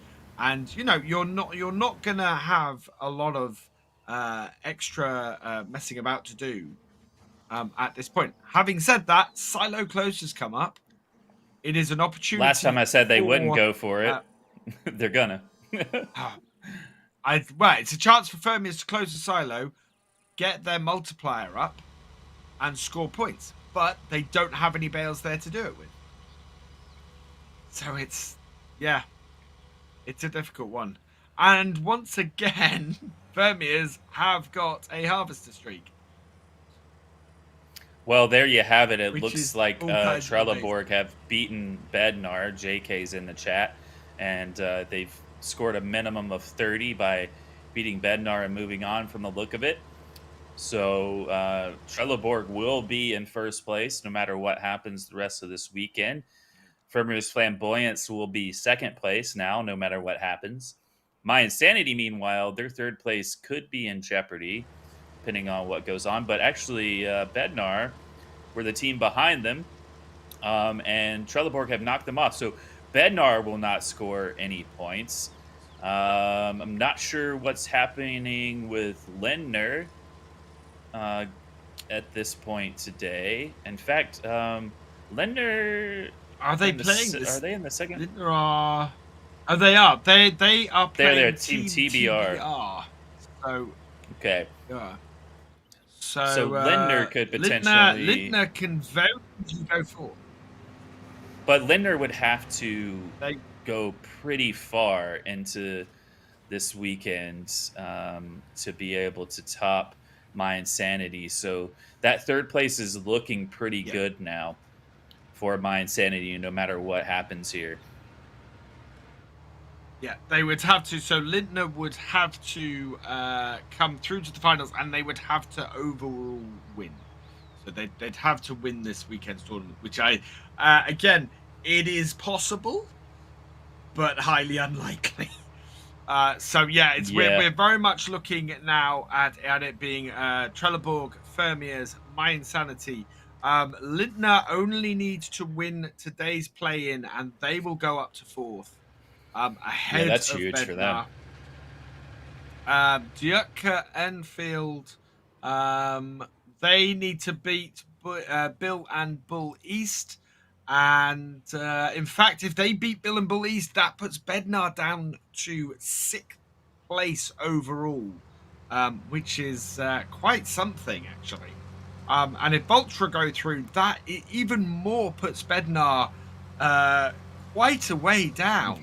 Yeah. So it is unfortunate, I think, it is very for Bednar possible to come up against Trelleborg with so much on the line for them, because with a better draw, then maybe they move above My Insanity. You never know, but definitely got a tough draw today.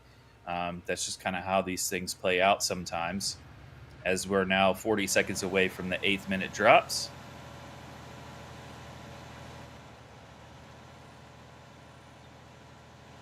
Yeah, OEG versus Vultra will be an interesting game, because if Vultra get through to the finals, that really puts Bednar under pressure. They could end up down in 7th place today if Vultra, or this weekend, if Vultra make it through to the semi-finals.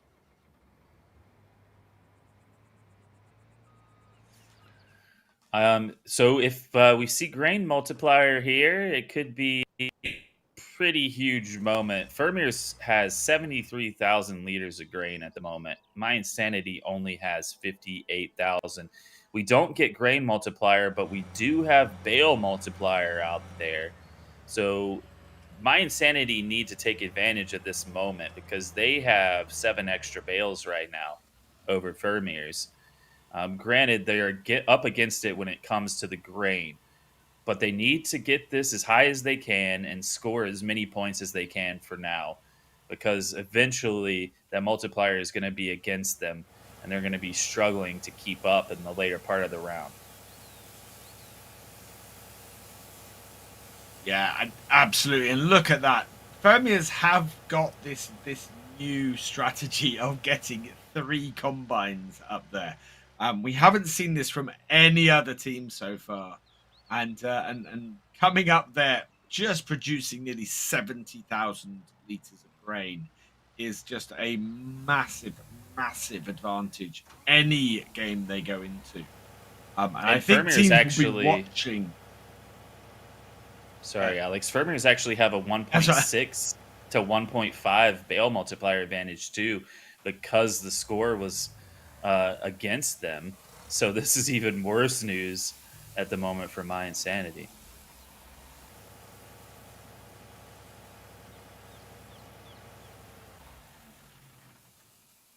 Where is this going to shake out? 2.2 to 1.8, and Fermiers are still emptying grain. That is not good for My Insanity. My Insanity are scoring points while they've got the bale multiplier. Not seeing Fermiers doing it, which is an interesting tactic. I'm slightly surprised, although they are loading bales on now.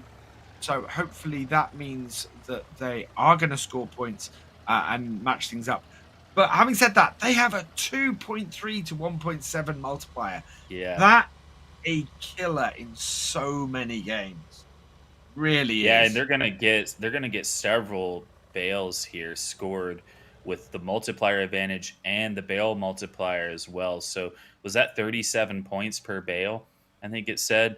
So that is pretty significant. PB gonna just chuck those into the top. Nice usage of the telehandler there, but got to be careful now that he doesn't get stuck. Just able to get the fork down at the right moment. So that was a good bit of play there by PB to maximize that bale multiplier. But 65 points with 5 minutes to go, and now Fermiers are going to be scoring 6 extra points per bale.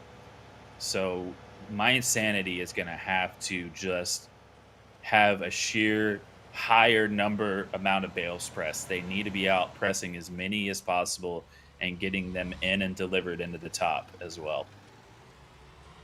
Yeah, there is just no way that my insanity can go and even that up without sacrificing bale creation, and as a result, it's much better just to try and produce as many more bales as they can. Their biggest issue is an extra 6 points for every bale that Fermiers deliver. So that is every 3 bales. An extra bale has to be delivered by my insanity just to keep up. That is a really difficult hill. Really difficult. Yeah. My insanity could use the super drop going in their favor here, and maybe just some like bail points or Lord Baylor would really work in their favor. Maybe if they have some bales on, it's going to be bottom boost meanwhile, and it's going to be Fermiers that get it. And so bad goes to worse here, probably, if you're my insanity, because now Fermiers can just push all the bales they have near the barn into the bottom. In fact, Tita is still putting them into the top, which is interesting. You don't have to do that, Tita. Maybe just wanting to take the time to practice instead. And it doesn't really matter, I guess. But I don't think he needs to. That's the thing. They've denied the bottom boost to my insanity. And he can just keep putting on there, and that just leaves their balers able to come in and use the bottom boost. So it keeps that's clear. Why, for sure.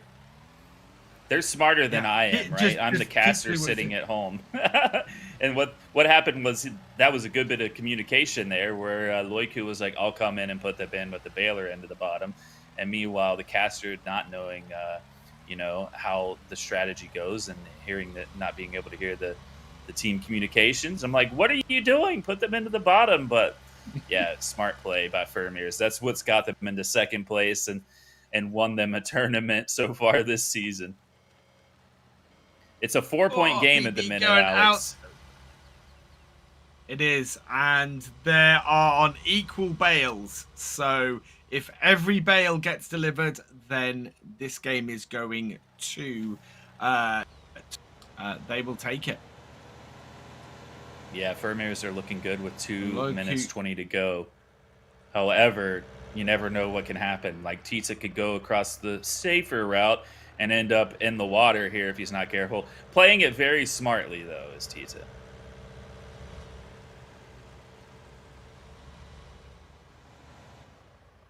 There we go. Getting it into there. He's lining up, getting onto there. And I think this is why he sticks with the John Deere, despite the fact that telehandler is available. Yeah, he's Tita so good. has practiced on this tractor. He is sure of how it handles, and is able. He knows how to drive it up the belt too. God, yeah, absolutely. Which he doesn't have to make a go difference, and learn right? a different vehicle. Oh, gotcha. We've seen absolutely. that. We've seen that make a difference late in the round, being able to drive the John Deere up onto the belt and push those in with only a couple seconds left. Sometimes you can't just rely on the clock to be in your favor. You got to drive up and force them in, especially when it comes down to the slimmest of margin.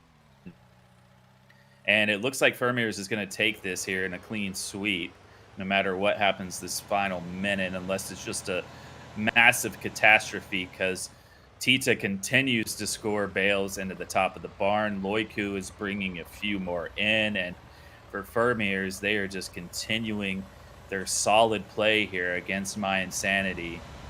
And they knocked them off in the final of last month's tournament, and they're going to knock them out, it looks like, in the play-ins here. As it says, we have an oops, but I think that was intentional driving into the water by Fermiers with bottleneck in play so they can get out to the field quicker and potentially bring another bale in.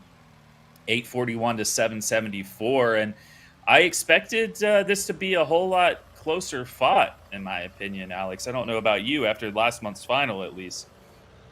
But, I mean, the scores are close, but Fermiers have looked comfortable. Fermiers have Fermiers have done what Fermiers do best. They have disrupted my insanity in every way they've been able to, and it's paid off. It's meant that they've had a bigger multiplier, and having that bigger multiplier means that they've won overall. It is really interesting to see Fermiers.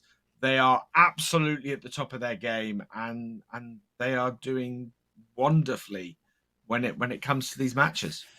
Yeah, and My Insanity had 6 Yeah. extra bales, but we've seen Fermiers like I said earlier, they've proved us wrong the last month's tournament, especially. Like, you don't always have to have more bales to win in the Farming Simulator League, as we're now rejoined by Maddie, cast by Copter. Copter, you got to sit as a spectator and watch that one. Tell us what you think about how dominant Fermiers looked. I mean, they look pretty good. Yeah, dominant, probably yes. I just want to see when they play. Well, let's say tomorrow how it's going to go there. But definitely, My Insanity is not the easiest opponent. The first game was definitely, I would say, easier. Well, there was a bigger gap there, but this second game, I mean, there was a moment when My Insanity was actually leading, but then in the end, they just made it work for themselves. They didn't do much of mistakes, and they kind of like showed that what they did show us last time on the tournament, on the previous tournament, they are able to continue and pick the same pace. And I think the question that still remains on my head is that I'm pretty sure that Trelleborg wasn't happy about the defeat last tournament. So if these teams will face tomorrow, has Trelleborg does they have something on their sleeves, or as hinted earlier, does Trelleborg want to save something for the grand finals? And we're going to see the bracket in a minute, Alex. But from my look at it just a moment ago, it looks like Trelleborg's at the top end of the bracket. Fermiers is at the bottom end. So we could potentially see, if going by that is correct, them against each other in the final if they move on to that point. And if it does come down to them playing tomorrow, will it be, in your opinion, a preview of next month's Season 4 final? I don't think so, to be honest. Sorry, go ahead, Alex. I think very much so. I disagree. I think it could very much be. Fermiers are out there. They're disrupting games. They're beating opponents not just by outplaying them, but by actually going in there, disrupting them, making it harder for them to score points, as well as scoring points themselves. And yeah, as I said earlier, Trelleborg are going to find it very difficult to adapt to that, because Fermiers are adaptable, and you see it there with that. Fermiers are just going in. They're finding slightly quicker, slightly more disruptive ways to get equipment. They're doing this 3 harvester setup, which we've rarely seen before, and they're doing it very effectively. They delivered over 100,000 liters of grain in that second game, compared to 88,000 liters from My Insanity. It was a 20,000 liter difference, which is just a killer for any team playing against them. And they are just faster and quicker at getting most things. Even there, where it was slightly more accurate on picking up that baler. It's yeah, they're a hard team to beat at the moment. Very much so. Yeah, and I mean, My Insanity are a great team, but as of yet this season, they've not yet beat the 2 teams above them, Trelleborg or Fermiers. They've those 2 here. For My Insanity, I think it's good news that Bednar, who were right behind them, drew Trelleborg. Bednar right behind them drew the first place team in the standings. So Bednar will not be picking up any more circuit points. And depending on how the rest of the results go, we mentioned it earlier, Alex, they could really drop down in the table a bit further. So those were the replays. Congrats to Fermiers for moving on, and they're going to get some more prize money no matter what happens. So, Maddie, going back to the question that we could see, we're going to see the bracket in a minute, but Fermiers against Trelleborg, if we see them tomorrow, is it too early to speculate on the final? But these 2 teams are the most dominant we've seen this season. They're the only 2 teams to win a tournament. Trelleborg, of course, won 4 of them. So there won't be a bracket shown. Unfortunately, we were just informed. But how do you see it if we see Trelleborg and Fermiers play each other tomorrow? Will it be a preview? Too early to call prediction of next month's finals, Maddie? I think it's sorry, Alex. First of all, that I did talk over you. I didn't mean that. But regarding the question, so I definitely understand the question, and I was thinking about it, but I think Trelleborg has been so dominating. Now Fermiers has beaten them once. And if Trelleborg has found a way to kind of counter, so if the Fermiers flamboyant strategy is really something which, I mean, if the loss was caused by the strategy and if Fermiers has found something that they can use to beat Trelleborg, so I'm pretty sure that Trelleborg, they have been, of course, watching the replays and the vote from the last broadcast, what actually happened there, and if they have found a way to defeat the Fermiers, I don't think that they will risk it on this tournament of showing it what they No. have found. Yeah. I think they want to save it agree. for the grand finals. And last tournament, I think we spoke about my calculation excellence, something like that. And I had a really nice discussion with some of the guys from Trelleborg since, and they kind of like showed me what kind of calculations they have. And I was like blown completely away. And that just showed the level which these guys are playing and how carefully they're thinking about it. But anyway, that's my opinion. Okay, guys, we're going to be wrapping up here in just a moment. Don't forget, tomorrow, quarterfinals and beyond, the last regular season tournament. Still some places up for grabs amongst the standings, and of course, prize money at stake and other prizes as well. So 10 a.m. Central European time, 4 a.m. Eastern time, right here, same channel. Join myself, Cast by Copter, and Virtual Farmer tomorrow. We'll see you then.